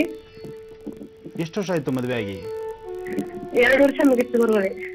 2 ವರ್ಷ ಆಯ್ತು, ಆದ್ರೆ ಅಪ್ಪ ಅಮ್ಮನ ಗೊತ್ತಿಲ್ಲ. ಗೊತ್ತಿಲ್ಲ ಗುರುಗಳೇ, ನನಗೆ ಏನಾಗ್ತದೆ ಗೊತ್ತಿಲ್ಲ. ನಮ್ಮ ಅತ್ತೆನೂ ತುಂಬಾ ಕಾಡ್ತಾರೆ. ತಾವು ಓದಿದಿರಮ್ಮ? 10th ಓದಿದೆ ಗುರುಗಳೇ. 10th ಓದಿದಿರಿ. ಯಜಮಾನ್ ಏನ್ ಕೆಲಸ ಮಾಡ್ತಾರೆ? ಏನಿಲ್ಲ ಗುರುಗಳೇ, ಮನೆಯಲ್ಲೇ ಇರ್ತಾರೆ. ಏನಾದ್ರೂ ಕೆಲಸ ಹೇಳಿದ್ರೆ ನಮ್ಗೆ ಮೇಲೆ ರೇಗ್ತಾರೆ. ಮತ್ತೇನ ಸಂಸಾರ ನಡೆಯೋ ಬಗೆ ಹೇಗೆ? ಮನೆಯಲ್ಲಿ ನನ್ನ ಗಂಡನ್ ತಮ್ಮ ಒಬ್ಬಿದ್ದಾರೆ, ಅವ್ರ ಅಪ್ಪ ಅಮ್ಮ ಇದಾರೆ. ಅವ್ರೆಲ್ಲಾ ಮಾಡ್ತಾರೆ. ಇವ್ರೇನು ನುಸ್ತಾ ತಿನ್ನೋದು ತಿರುಗಾಡೋದು ಮಾಡ್ತಾರೆ.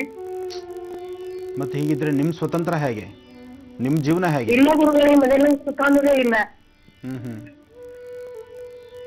ಏನ್ ಮಾಡ್ಬೇಕಂತ ತಿಳಿಯೋದು ಗುರುಗಳೇ. ಅಪ್ಪ ಅಮ್ಮ ಹೇಳ್ಬೇಕಾ ಏನ? ಇಂತಹ ವಿಚಾರ ಅಪ್ಪ ಅಮ್ಮನ ಹೇಳಿದ್ರು ತಾನೆ ಅಪ್ಪ ಅಮ್ಮ ಏನ್ ಮಾಡ್ಲಿಕ್ಕಾಗತ್ತೆ? ಅಪ್ಪ ಅಮ್ಮ ಕಣ್ಣಲ್ಲಿ ನೀರು ಹಾಕ್ತಾರೆ. ಅಯ್ಯೋ ನನ್ನ ಮಗಳಿಗೆ ಇಂಥ ಜೀವನ ಆಯ್ತಲ್ಲ ಅಂತ ಅವ್ರು ಕಣ್ಣಲ್ಲಿ ನೀರು ಹಾಕ್ತಾರೆ. ಅದಕ್ಕೆ ಗುರುಗಳು ನಾನು ಕೂತಿದ್ದೀನಿ. ಇಂಥ ಸಮಯದಲ್ಲಿ ನೀವು ಏನಾದ್ರು ಧೈರ್ಯ ತಗೊಳ್ಳೋದಕ್ಕೂ ನಿಮಗೂ, ಯಾಕೆಂದ್ರೆ ನೀವು ಬರೀ SSLC ಅಂತ ಮಾತ್ರ ಹೇಳ್ತಾ ಇದ್ದೀರಿ. ಹೌದು ಗುರುಗಳೇ. ಯಜಮಾನ್ ಏನ್ ಓದಿದ್ದಾರೆ? ಅವ್ರದ್ದು SSLC ಆಗಿದೆ. ಎಷ್ಟು ದಿವಸ ನಿಮ್ಮ ಬಾಮೈದ ಅಥವಾ ಅತ್ತೆ ಮಾವ ಅವ್ರು ದುಡಿತಕ್ಕಂಥದ್ರಲ್ಲಿ ನೀವು ಕೂತ್ಕೊಂಡು ತಿನ್ಬೋದಮ್ಮ? ನೀವು ಏನಾದ್ರು ಸ್ವಂತವಾಗಿ ಒಂದು ಆಲೋಚನೆ ಮಾಡ್ಬೇಕಲ್ಲ. ಇವತ್ತು ಪರವಾಗಿಲ್ಲ, ನಾಳೆ ನಿಮ್ಮ ಸಂಸಾರ ದೊಡ್ಡದಾದ್ರೆ ಆಗ ನಿಮ್ಮ ಜೀವನದ ಕಥೆ ಏನು? ಕಷ್ಟ ಅನ್ಸುತ್ತಲ್ವ? ಏನ್ ಮಾಡ್ಬೇಕಂತ ತಿಳಿತಾ ಇಲ್ಲ. ಒಂದ್ ಕೆಲಸ ಮಾಡಿ, ನಿಮ್ಮ ಮನೆಯವ್ರನ್ನ ಕೂಡಿಸ್ಕೊಂಡು ಸಮಾಧಾನವಾಗಿ ಏನಾದ್ರು ಚಿಕ್ಕದಾಗ ಒಂದು ಬಿಸ್ನೆಸ್ ಮಾಡೋಣ, ಏನಾದ್ರು ಒಂದು ಕೆಲಸ ಮಾಡೋಣ, ನಮ್ಮದೇ ಆದಂತಹ ಒಂದು ಸಂಸಾರಕ್ಕೆ 4 ಕಾಸು ದುಡಿಯೋಣ. ಈ ಪ್ರಕಾರವಾದಂತಹ ಅವ್ರ ತಲೆ ತುಂಬುವಂತಹ ವಿಚಾರಗಳನ್ನ ನೀವು ಅವ್ರಿಗೆ ಏನಾದ್ರು ಮಾಡಿ ಹೇಳ್ಬೇಕು. ನೋಡಮ್ಮ, ಅವ್ರಿಗೆ ನಾವು ಎಷ್ಟು ಹೇಳಿದ್ರು ಉತ್ತರ ಕೇಳ್ತಾನೆ ಗುರುಗಳು, ಬರೀ ಹೊರಗಿನ ಮಾತುಗಳನ್ನೇ ಕೇಳ್ತಾರೆ. ಹಾಗಲ್ಲ ತಾಯಿ, ಪ್ರತಿಯೊಬ್ಬ ಹೆಣ್ಣು ಮಕ್ಕಳಿಗೂ ಅವ್ರವ್ರ ಮಾತು ಕೇಳುವಂತಹ ಸ್ಥಿತಿಗತಿಗಳನ್ನ ಸ್ವಲ್ಪ ಮಟ್ಟಿಗೆ ಅವರ ಆಲೋಚನೆಗಳು ಕೇಳಲಿಕ್ಕೆ ಒಂದು ಸಮಯ ಇದೆ. ನೀವು ಈ ಸಮಯ ಉಪಯೋಗಿಸ್ಕೊಂಡು ಅವ್ರನ್ನ ಒಂದು ಸಮದಾರಿಗೆ ತರಬೇಕು. ಹೆಣ್ಣು ತಾಯಿಯಾಗು, ತಂಗಿಯಾಗು, ಹೆಂಡತಿಯಾಗು, ಜವಾಬ್ದಾರಿಯುತವಾದಂತಹ ಒಬ್ಬ ಮಹಿಳೆಯಾಗು, ಈ ಎಲ್ಲ ಕಾಯಕಗಳನ್ನು ಮಾಡಲಿಕ್ಕೆ ಯೋಗ್ಯವಾಗಿರ್ತಕ್ಕಂತಹ ಹೆಣ್ಣಾದ್ರಿಂದ ಆ ಹೆಣ್ಣಿಗೆ ಸ್ಥಾನಮಾನ ದೊಡ್ಡದು. ನಿನ್ನ ಮನಸ್ಸನ್ನು ಅರ್ಥ ಮಾಡಿಕೊಂಡು ಆತ ಬರುವಂತಹ ಪರಿಸ್ಥಿತಿನ ನೀನು ಅದನ್ನು ಉಪಯೋಗಿಸ್ಕೊಳ್ಬೇಕು. ಅದನ್ನು ಬೇಕಾದಂಥ ರೀತಿ ಅದನ್ನು ದಾರಿ ತರಬೇಕು. ಆದರೂ ನಿನ್ನ ಸ್ವರತರಂಗದಲ್ಲಿ ಚಂದ್ರ ಚೆನ್ನಾಗಿದ್ದಾನೆ ತಾಯಿ. ಈ ಒಂದು 1 ತಿಂಗಳು 18 ದಿವಸ ಬಿಡು. ಇವತ್ತಿಗೆ 1 ತಿಂಗಳು 18 ದಿವಸದ ನಂತರ ಈ ಒಂದು ಕಾಯಕಕ್ಕೆ ನೀನು ಕೈ ಇಟ್ಟು ನಿಧಾನಕ್ಕೆ ನಿಮ್ಮ ಮನೆಯವ್ರನ್ನ ಸ್ವಲ್ಪ ಮಟ್ಟಿಗೆ ತಯಾರು ಮಾಡಿ ಒಂದು ಸ್ವಂತವಾಗಿ ಏನಾದ್ರು ಮಾಡೋಣ, ಇಬ್ಬರು ಜೊತೆ ಸೇರಿ ಮಾಡೋಣ ಅಂತ ಹೇಳಿ ಅವ್ರನ್ನ ಆ ಸಮಂಜಸವಾದಂಥ ದಾರಿಗೆ ತೆಗೆದುಕೊಂಬ. ಖಂಡಿತ ಒಳ್ಳೇದಾಗತ್ತೆ, ಬಹಳ ಚೆನ್ನಾಗಿರ್ತೀರಿ. ಆದರೆ ಇದನ್ನು ಅಪ್ಪ ಅಮ್ಮನಿಗೆ ಹೇಳೋದ್ರಿಂದ ಪ್ರಯೋಜನ ಇಲ್ಲ.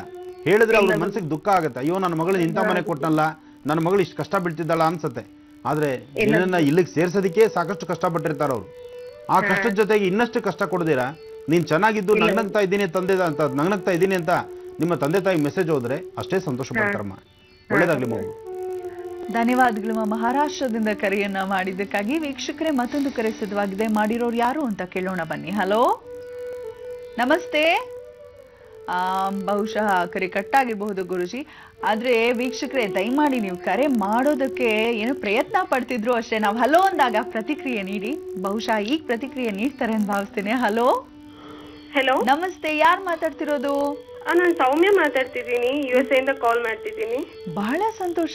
USA ಇಂದ ಕರೆ ಮಾಡ್ತಾ ಇದ್ದೀರಾ. ಸೌಮ್ಯ, ಏನ್ ಮಾಡ್ತಾ ಇದ್ದೀರಾ? ನಾನಿಲ್ಲಿ ಹೌಸ್ ವೈಫ್ ಆಕ್ಚುಲಿ. ಇಲ್ಲಿ ಯಾರ ಬಗ್ಗೆ ಕೇಳ್ಬೇಕು? ಪ್ರೋಗ್ರಾಮ್ ತುಂಬಾ ಚೆನ್ನಾಗಿ ಮೂಡ್ ಬರ್ತಿದೆ, ನಾನು ಯಾವಾಗೂ ನೋಡ್ತೀನಿ. ಧನ್ಯವಾದಗಳು ಸೌಮ್ಯ ಅವರೇ, ಬಹಳ ಖುಷಿ ಆಯ್ತು. ಗುರುಜಿ ಇದ್ದಾರೆ, ಮಾತಾಡಿಮ್ಮ. ಕೊಡಿ. ಹಲೋ. ನಮಸ್ಕಾರ ಗುರುಜಿ. ನಮಸ್ಕಾರ ತಾಯಿ, ಚೆನ್ನಾಗಿದೆಯಮ್ಮ? ಚೆನ್ನಾಗಿದ್ದೀನಿ ಗುರುಜಿ. ಮನೇಲೆಲ್ಲ ಚೆನ್ನಾಗಿದ್ದಾರಾ? ಎಲ್ಲ ಚೆನ್ನಾಗಿದೆ. ಹೇಳಮ್ಮ. ತುಂಬಾ ಸಂತೋಷ ಆಯ್ತು ನಿಮ್ಮನ್ನ ಮಾತಾಡಿ. ಹೇಳು ಮಗು, ಮಾತಾಡಮ್ಮ. ನನ್ ಬಗ್ಗೆನೇ ಕೇಳ್ಬೇಕಿತ್ತು. ಏನಂತಂದ್ರೆ ಜಾಬ್ ಟ್ರೈ ಮಾಡ್ತಿದ್ದೀನಿ ತುಂಬಾ ವರ್ಷದಿಂದ. ಇಲ್ಲಿಗೆ ಬಂದು ಈಗ ತುಂಬಾ ಕಷ್ಟ ಪಡ್ತಿದ್ದೀನಿ, ಅಂದ್ರೆ ಜಾಬ್ ಸಿಗ್ತಿಲ್ಲ. ತುಂಬಾ ಚಿಕ್ಕಂದಿನಿಂದ ತುಂಬಾ ಕಷ್ಟಪಟ್ಟಿದ್ದೀನಿ. ಇಲ್ಲ ಮಗು, ಇನ್ನೊಂದು ಸ್ವಲ್ಪ ದಿವಸ ನೀನು ಈ ಕಷ್ಟಕ್ಕೆ ತಪ್ಪಿದ್ದಲ್ಲ. ಇನ್ನೊಂದು 8 ತಿಂಗಳ ತನಕ ನಿನ್ನ ಭವಿಷ್ಯದಲ್ಲಿ ಕಷ್ಟನೇ ಇದೆ. ಜೊತೆಗೆ ಬರೀ ಅನುಮಾನದ ಹುತ್ತ. ಹೇಗೋ ಒಂದು ಬದುಕಬೇಕು, ಬದುಕ್ತಾ ಇದೆ ಅಷ್ಟೇ ನಿನ್ನ ಜೀವನ. ನಿನ್ನ ಸ್ವರತರಂಗದಲ್ಲಿ ಸಾಕಷ್ಟು ವ್ಯತ್ಯಾಸಗಳಿದೆ. ಆದರೆ ಇನ್ನು 6 ತಿಂಗಳು ಸ್ವಲ್ಪ ನೀನು ವೆಯ್ಟ್ ಮಾಡಿದ್ರೆ ಒಂದು ಉದ್ಯೋಗ ಅಂತೂ ಖಂಡಿತ ಸಿಗುತ್ತೆ. ನಿನ್ನ ಆರೋಗ್ಯದ ಕಡೆ ಬಹಳ ಲಕ್ಷ್ಯ ಬೇಕು. ಕಷ್ಟಪಡ್ತಿದ್ದಾರೆ. ನನ್ನಿಂದ ಏನೊಂದು ದೋಷ ಇದ್ರೆ ಹೇಳ್ಬೋದು, ನಾನು ಪರಿಹಾರ ಮಾಡ್ಕೊಂತೀನಿ. ಇಲ್ಲ, ಅವ್ರಿಗೆ ಏನು ತೊಂದರೆ ಆಗ್ಬಾರ್ದು. ಇಲ್ಲಮ್ಮ, ನೋಡಮ್ಮ, ನಿನ್ನಿಂದ ನಿನ್ನ ತಂದೆ ತಾಯಿ ಕಷ್ಟ ಆಗಲ್ಲ ತಾಯಿ. ಅವರವ್ರ ಪ್ರಾರಬ್ಧ ಕರ್ಮ ಅವ್ರವ್ರು ಅನುಭವಿಸ್ಬೇಕಾಗತ್ತೆ. ನಿನ್ನನ್ನು ನಿಮ್ಮ ಅತ್ತೆ ಮಾವನೇ ಕೊಟ್ಟಾಯಿತು, ನಿನ್ನದೇ ಆದಂಥ ಒಂದು ಸಂಸಾರ ಆಯಿತು. ಈ ಸಂಸಾರದಲ್ಲಿ ನಿನಗೆ ಯಾಕೆ ತೊಂದರೆ ಆಗುತ್ತೆ ಅಂದರೆ ನಿನ್ನ ಗ್ರಹಗತಿಗಳು ಸರಿ ಇಲ್ಲದ್ರಿಂದ ಈ ಸಮಸ್ಯೆ ನಿನಗಿದೆ. ಇನ್ನು 6 ತಿಂಗಳು ಇದೇ ಥರ ಸಮಸ್ಯೆ ನಿನ್ನದು. ಈ 6 ತಿಂಗಳಲ್ಲಿ ನೀನು ಮಾಡಬೇಕಾದ್ದು ಮನೆಯಲ್ಲೇ ಪ್ರತಿ ಪೌರ್ಣಮಿ ದಿವಸ ದೇವಿನ ಪ್ರಾರ್ಥನೆ ಮಾಡು. ಸಾಧ್ಯವಾದರೆ ನಿಮ್ಮ ಮನೆಯಲ್ಲಿ ಒಂದಿಷ್ಟು ಹನಿ ಜೇನುತುಪ್ಪ, ನಿಮಗೆ ಅಲ್ಲೇ ಜೇನುತುಪ್ಪ ಸಿಗುತ್ತೆ. ಬೇರೆ ಯಾವ ಪರಿಹಾರ ಹೇಳೋದಕ್ಕೂ ಕಷ್ಟವೇ. ಜೇನುತುಪ್ಪ ಸಿಗುತ್ತೆ. ಆ 1 ಸ್ಪೂನ್ ಜೇನುತುಪ್ಪನ ದೇವಿಗೆ ನೈವೇದ್ಯ ಮಾಡಿ, ಸಾಧ್ಯವಾದರೆ ಸುತ್ತಮುತ್ತ ಮಕ್ಕಳೆಲ್ಲಾರು ಸಿಕ್ಕಿದ್ರೆ ಒಂದು ಹನಿ ಕೊಡು. ಅಥವಾ ನಿಮ್ಮ ಮನೆ ಮುಂದೆ ಯಾವ್ದಾದ್ರು ಚಿಕ್ಕ ಪಾಟುಗಳು ಗಿಡಗಳು ಇದ್ದರೆ ಅದ್ರ ಮೇಲೆ ಒಂದು ಹನಿ ಜೇನುತುಪ್ಪ ಹಾಕಿ ಉಳಿದಿರ್ತಕ್ಕಂಥ ಪ್ರಸಾದವನ್ನು ನೀನೇ ತೆಗೆದುಕೋ. ಇಷ್ಟು ಮಾತ್ರ ಮಾಡು, ಖಂಡಿತ ಕಾರ್ಯಸಿದ್ಧಿ ಆಗುತ್ತೆ. ತುಂಬಾ ಸಂತೋಷ ಹೇಳಿದಕ್ಕೆ. ಒಳ್ಳೇದು ತಾಯಿ, ಚೆನ್ನಾಗಿರಮ್ಮ. ಸೌಮ್ಯ ಅವರೇ, ಧನ್ಯವಾದಗಳು USA ಇಂದ ಕರೆಯನ್ನ ಮಾಡಿದ್ದಕ್ಕಾಗಿ. ಗುರುಜಿ, ಈಗ ಮುಂದಿನ ರಾಶಿಯ ಕುರಿತಾಗಿ ತಿಳಿಸ್ಕೊಡ್ತೀರಾ ಅಲ್ವಾ? ಕರ್ಕಾಟಕ ರಾಶಿಗೆ ಹೇಗಿದೆ ಗುರುಜಿ ದಿನ? ಖಂಡಿತಮ್ಮ, ರಾಶಿಫಲ ತಿಳಿಸ್ತೀನಿ. ಭಾನುವಾರ ಒಂದು ವಿಶೇಷವಾದ ಕಾರ್ಯಕ್ರಮ ಇದೆ. ಹೌದು. ಇಲ್ಲಿ ಇವಾಗಂತೂ ಇತ್ತೀಚೆಗೆ ಗಣೇಶ ಹಬ್ಬ ಆಗಿರೋದ್ರಿಂದ ಗಣೇಶೋತ್ಸವಗಳು ಬಹಳ ಅದ್ಧೂರಿಯಾಗಿ ಬಹಳ ಸಂಭ್ರಮಾಚರಣೆಯಿಂದ ಆಚರಿಸ್ತಾ ಇದ್ದಾರೆ. ಅಂತಹ ಜಾಗಗಳಿಗೆ ಗುರುಜಿಯವರು ಕೂಡ ಹೋಗ್ತಾ ಇದ್ದಾರೆ. ಅಲ್ಲಿ ಮಹರ್ಷಿ ಸಾಂತ್ವನ ಕಾರ್ಯಕ್ರಮ ಬಹಳ ವಿಶೇಷವಾಗಿ ಜರುಗ್ತಾ ಇದೆ. ಅಂತೆಯೇ ಇದೇ ಭಾನುವಾರ ಗುರೂಜಿಯವರು ಬರ್ತಿದ್ದಾರೆ. ಬೆಂಗಳೂರಿನ ರಾಜಾಜಿನಗರದ 2ನೇ ವಿಭಾಗ 37ನೇ ಅಡ್ಡ ರಸ್ತೆಯಲ್ಲಿ ವಿದ್ಯಾಗಣಪತಿ ಯುವಕರ ಸಂಘದವರು ಆಯೋಜಿಸಿರುವಂತಹ ಗಣೇಶೋತ್ಸವ ಇದು 16ನೇ ವಾರ್ಷಿಕೋತ್ಸವ ಅಂತ ಕೂಡ ತಿಳಿಸ್ತಾ ಇದ್ದಾರೆ. ಗುರುಜಿ, ಎಷ್ಟು ಹೊತ್ತಿಗೆ ಸುಮಾರು ಇಲ್ಲಿಗೆ ಹೋಗ್ತಿದ್ದೀರಾ? ಇಲ್ಲಿ ನಾನು ಬರ್ತೀನಿ ಆ ಸಮಯಕ್ಕೆ. ಆದರೆ ಅಲ್ಲಿ ಒಂದು ವಿಶೇಷತೆ ಇದೆ. ಎಲ್ಲ ಕಡೆ ಇಟ್ಟಂಗೆ ಒಂದು ಮಣ್ಣಿನ ಗಣಪನಿಟ್ಟು ಆರಾಧನೆ ಮಾಡ್ತಕ್ಕಂಥದ್ದಲ್ಲ. ಅಲ್ಲಿ ಒಂದು ಮಣ್ಣಿನ ಗಣಪತಿ ಇಡ್ತಾರೆ. ಗಣಪತಿ ಇಟ್ಟು ಗಣಪತಿನ ಹಿಡಿದು ಪೂಜಿಸ್ತಕ್ಕಂಥದ್ದು, ಅದನ್ನು ವಿಸರ್ಜನೆ ಮಾಡೋದು ಒಂದು ಕೆಲಸ. ಅದು ಮಾಮೂಲಿ ಆ ಹಬ್ಬಗಳಲ್ಲಿ ಭಾದ್ರಪದ ಮಾಸದಲ್ಲಿ ಬರ್ತಕ್ಕಂಥ ಕಾಯಕ ಅದು ಕೆಲಸ. ಆದರೆ ಇಲ್ಲಿ ಇನ್ನೊಂದು ಹೆಜ್ಜೆ ಮುಂದೆ ಇದೆ. ಏನಪ್ಪಾ ಅದು ಅಂದರೆ, ಒಂದು ಉತ್ಸವ ಮೂರ್ತಿನ, ಗಣಪತಿಯ ಉತ್ಸವ ಮೂರ್ತಿನ ಇಟ್ಟು ಪ್ರತಿಯೊಬ್ಬರು ಅವರ ಮನೆಯಲ್ಲಿ ಬೆಳಗ್ಗೆ ಸಂಕಲ್ಪವನ್ನು ಮಾಡಿ ಒಂದಿಷ್ಟು ಹಾಲನ್ನ ನಿಮ್ಮ ಶಕ್ತಿ ಅನುಸಾರ ಒಂದು 100 ಗ್ರಾಮೋ 50 ಗ್ರಾಮೋ 1/4 ಲೀಟ್ರು ಅರ್ಧ ಲೀಟ್ರು ಒಂದಿಷ್ಟು ಹಾಲನ್ನ ಮನೆಯಲ್ಲಿ ಬೆಳಗ್ಗೆ ನಿಮ್ಮ ಮನೆಯಲ್ಲಿ ಸಂಕಲ್ಪ ಮಾಡಿ. ಯಾಕೆಂದ್ರೆ ಅಲ್ಲಿ ಅವತ್ತಿನ ದಿವಸ ಕೆಲವು ಋಣಬಾಧೆಗಳನ್ನು ಹರಿಸ್ಕೊಳ್ಳೋದಕ್ಕಾಗಿ ಒಂದು ಋಣಯುಕ್ತ ಒಂದು ಹೋಮ ಮಾಡ್ತಿದ್ದಾರೆ. ಋಣಬಾಧೆಗಳನ್ನು ಹರಿಸ್ಕೊಳ್ಳೋಕ್ಕೋಸ್ಕರ, ಶತ್ರು ಸಂಹಾರಕ್ಕೋಸ್ಕರ, ಸಮಸ್ಯೆಗಳಂತಕ್ಕಂಥ ಸೆರೆಮಾಲೆಯಿಂದ ಹೊರಬೀಳಲಿಕ್ಕೆ ಒಂದು ವಿಶೇಷವಾದಂಥ ಒಂದು ಹೋಮ ನಡೀತಿದೆ. ಆ ಹೋಮ ನಡೆಯುವಾಗ ಗಣಪತಿಯ ಶಾಂತಿ ಮಂತ್ರದಿಂದ ವಿಶೇಷವಾದಂಥ ರೀತಿ ಗಣಪತಿಗೆ ಕ್ಷೀರಾಭಿಷೇಕ ಇದೆ. ಆ ಕ್ಷೀರಾಭಿಷೇಕ ಅವರೇ ಮಾಡ್ತಕ್ಕಂಥದ್ದಲ್ಲ, ನೀವು ನಿಮ್ಮ ಸ್ವಹಸ್ತದಿಂದ ನೀವೇ ಖುದ್ದಾಗಿ ಹೋಗಿ ಗಣಪತಿಗೆ ಅಭಿಷೇಕ ಮಾಡ್ತಕ್ಕಂಥದ್ದು. ಜೊತೆಗೆ ಮನೆಯಲ್ಲಿ ಯಾರ ಮನೆಯಲ್ಲಿ ಸಮಸ್ಯೆಗಳಿರುತ್ತೋ, ಆರ್ಥಿಕ ಪರಿಸ್ಥಿತಿಯಲ್ಲಿ ಯಾರು ನರಳ್ತಾ ಇದ್ದೀರೋ, ಋಣಬಾಧೆಯಿಂದ ತಪ್ಪಿಸ್ಕೊಳ್ಳೋಕ್ಕಾಗ್ದಿರೋ, ಋಣಮುಕ್ತರಾಗ್ದಿರೋ ಒದ್ದಾಡ್ತಾ ಇದ್ದೀರೋ, ನೀವು ಮಾಡಬೇಕಾದ್ದೇನು, ಒಂದೆರಡು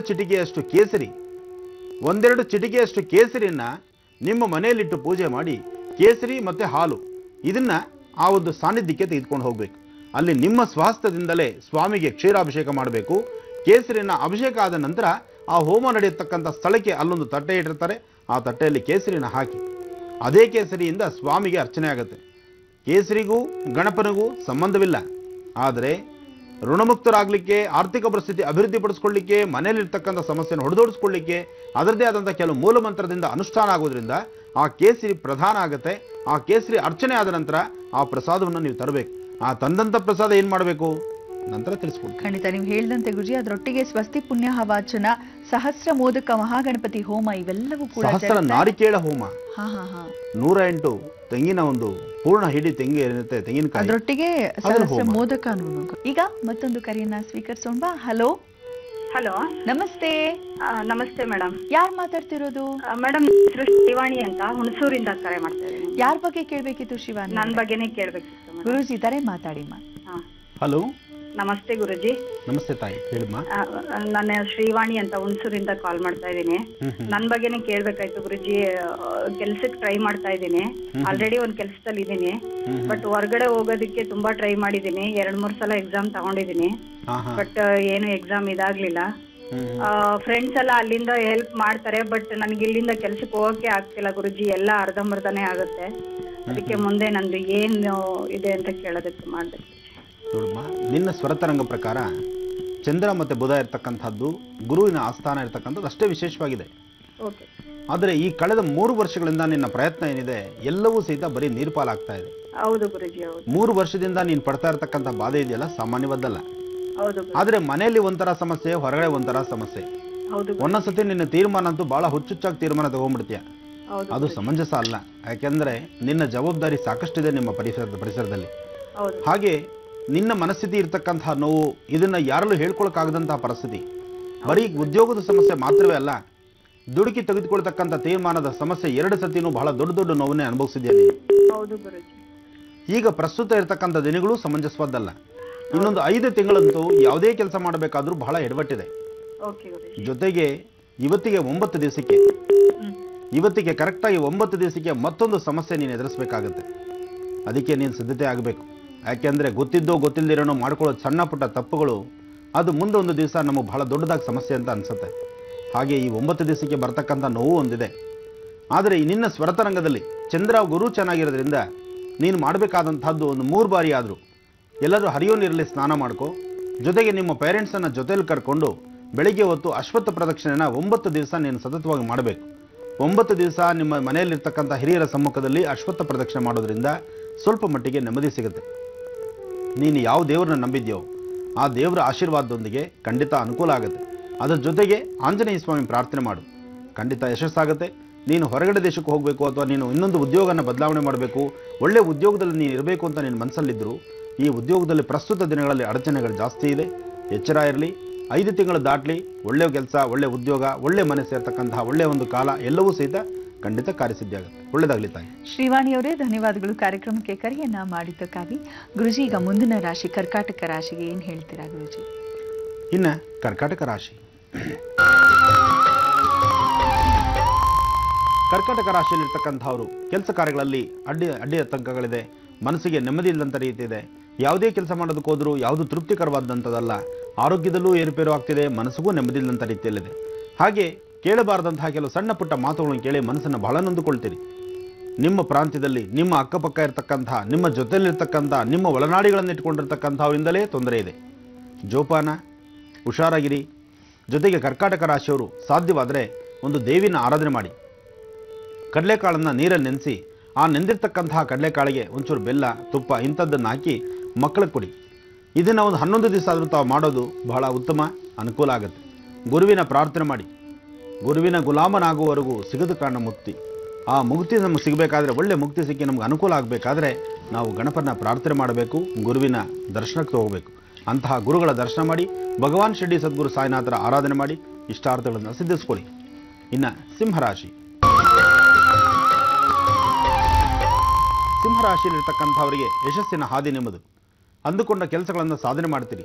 ಆದರೆ ವಿದ್ಯಾರ್ಥಿಗಳು ಓದಬೇಕಾದಂತಹ ಕಾಲದಲ್ಲಿ ಓದಕ್ಕಾಗ್ದಿರ ಎಲ್ಲೋ ಒಂದು ಹೆಜ್ಜೆ ಹಿಂದಕ್ಕಾಗಿ ಇಲ್ಲದಂಥ ರೀತಿ ಅವಮಾನಕ್ಕೀಡಾಗಬೇಕು. ಇಂತಹ ಪರಿಸ್ಥಿತಿ ಎದುರಾಗುತ್ತೆ. ಜೋಪಾನ. ಮಕ್ಕಳು, ವಿದ್ಯಾರ್ಥಿನಿಯರು ಓದೋದ್ರ ಕಡೆ ಹೆಚ್ಚು ಗಮನ ಕೊಡಿ.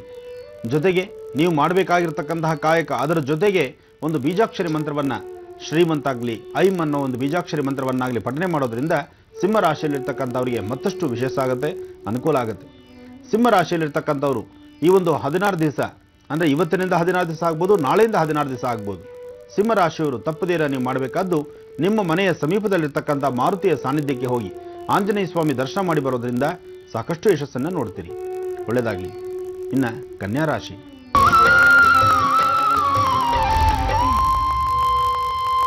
ಕನ್ಯಾ ರಾಶಿಯಲ್ಲಿರ್ತಕ್ಕಂಥವ್ರು ರಾಶಿ ನಕ್ಷತ್ರದಲ್ಲೇನು ಬುಧನ ಅನುಗ್ರಹ ಇದೆ.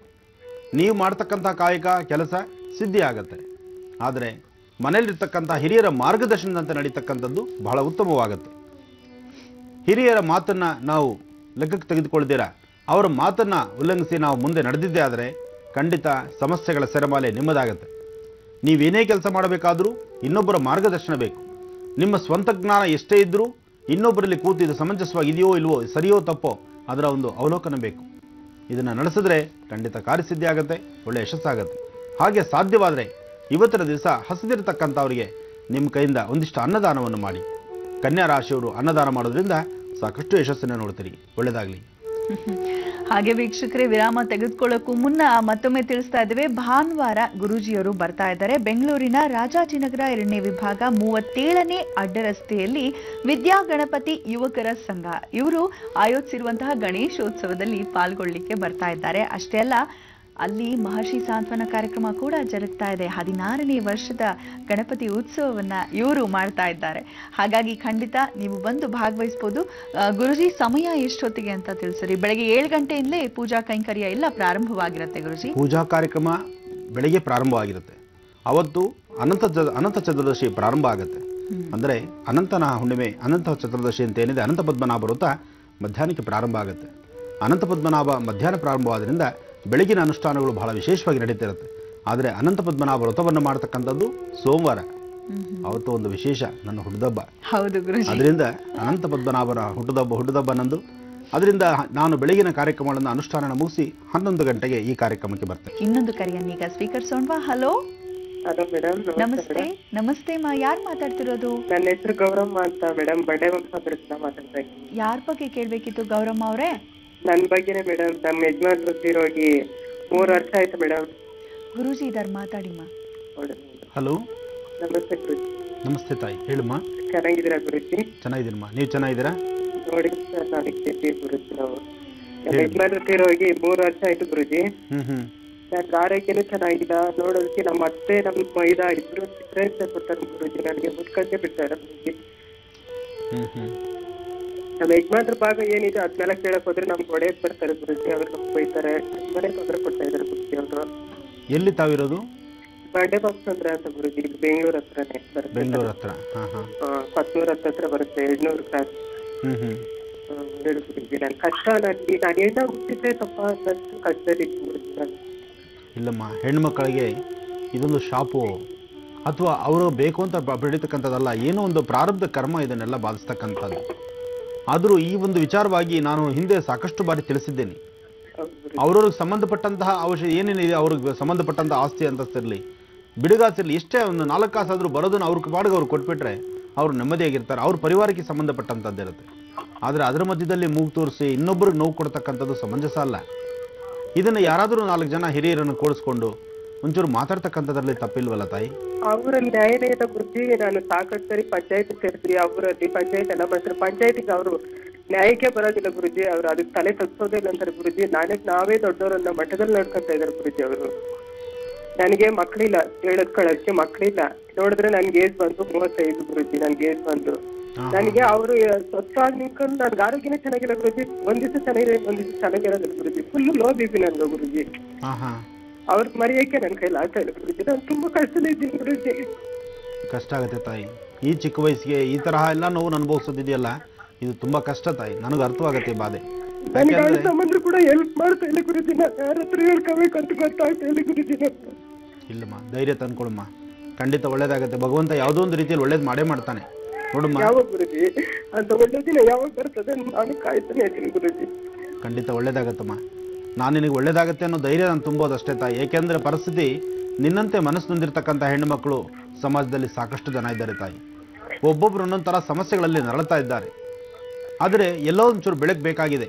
ನಿಮಗೂ ಒಂದು ಸ್ವಂತವಾಗಿ ಒಂದು ಜೀವನ ಅಂತ ಬೇಕು. ನಿಮಗೆ ನಿಮ್ಮ ಪರಿಸರದಲ್ಲಿ ನಿಮ್ಮ ಯಜಮಾನರಿಗೆ ಬರ್ತಕ್ಕಂಥ ಪಾಲನ್ನು ನಿನಗೆ ಕೊಟ್ಟರೆ ಕನಿಷ್ಠ ಪಕ್ಷ ನಿನ್ನ ಜೀವನ ನೀನು ಹೇಗೋ ಸುಧಾರಿಸ್ಕೋಬೋದು. ಅದು ಇಲ್ಲದಂಥ ರೀತಿ ಮಾಡ್ತಾ ಇರೋದು ತಪ್ಪಾಗಿದೆ. ಇದು ನೀವೊಂದು ಕೆಲಸ ಮಾಡಮ್ಮ. ನೀನು ಒಂದು 9 ಮಂಗಳವಾರ ಫುಲ್ ಎಲ್ಲ ಮಾರ್ಬಿಟ್ಟು ದುಡ್ಡೆಲ್ಲ ತಗೊಂಡ್ಬಿಟ್ಟು 40,000 ಮಾರ್ಬಿಟ್ಟು ನನ್ಗೆ ಹೇಳ್ತಾ ಇದ್ದಾರೆ 7,000 ಮಾರಿದ್ದೀನಿ ಅಂತ ಹೇಳ್ತಾರೆ ಗುರುಜಿ ಅವರು.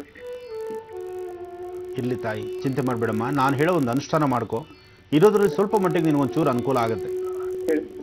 ಒಂದು 9 ಮಂಗಳವಾರ 9 ಮಂಗಳವಾರ ಕೆಂಪು ವಸ್ತ್ರ, ಒಂದು ಅಂಗೈಗೆಲ್ಲ ಕರ್ಚೀಫಗಲ ಒಂದು ಕೆಂಪು ವಸ್ತ್ರ ತಗೋ. ಆ ಕೆಂಪು ವಸ್ತ್ರದಲ್ಲಿ ನಿಮ್ಮ ಮನೇಲಿ ಶ್ರೀಗಂಧ ಚಕ್ಕೆ ಇದ್ರೆ ಗಂಧ ತೆಗೆದುಬಿಟ್ಟು ಆ ಗಂಧದಿಂದ ಆ ಒಂದು ವೃತ್ತಾಕಾರ ಒಂದು ಸರ್ಕಲ್ ಬರೆಯ. ಕೆಂಪು ವಸ್ತ್ರದ ಮೇಲೆ ಒಂದು ವೃತ್ತಾಕಾರ ಬರಿಬೇಕು. ನಾನು ಹೇಳ್ತಕ್ಕಂಥದ್ದನ್ನ ಬಹಳ ಅರ್ಥವಾಗಿ ತಿಳ್ಕೊಳ್ಳಿ. ಆತರ ಪಡಬೇಡಿ. ಅಥವಾ ಪೇಪರ್ ಪೆನ್ ಇದ್ರೆ ಬರ್ಕೊಳ್ಳಿ, ಅಥವಾ ನಾನು ಹೇಳ್ತಕ್ಕಂಥದ್ದನ್ನ ನೀವು ರೆಕಾರ್ಡ್ ಮಾಡ್ಕೊಂಡ್ರು ಪರವಾಗಿಲ್ಲ. ಸರಿ ಗುರುಜಿ.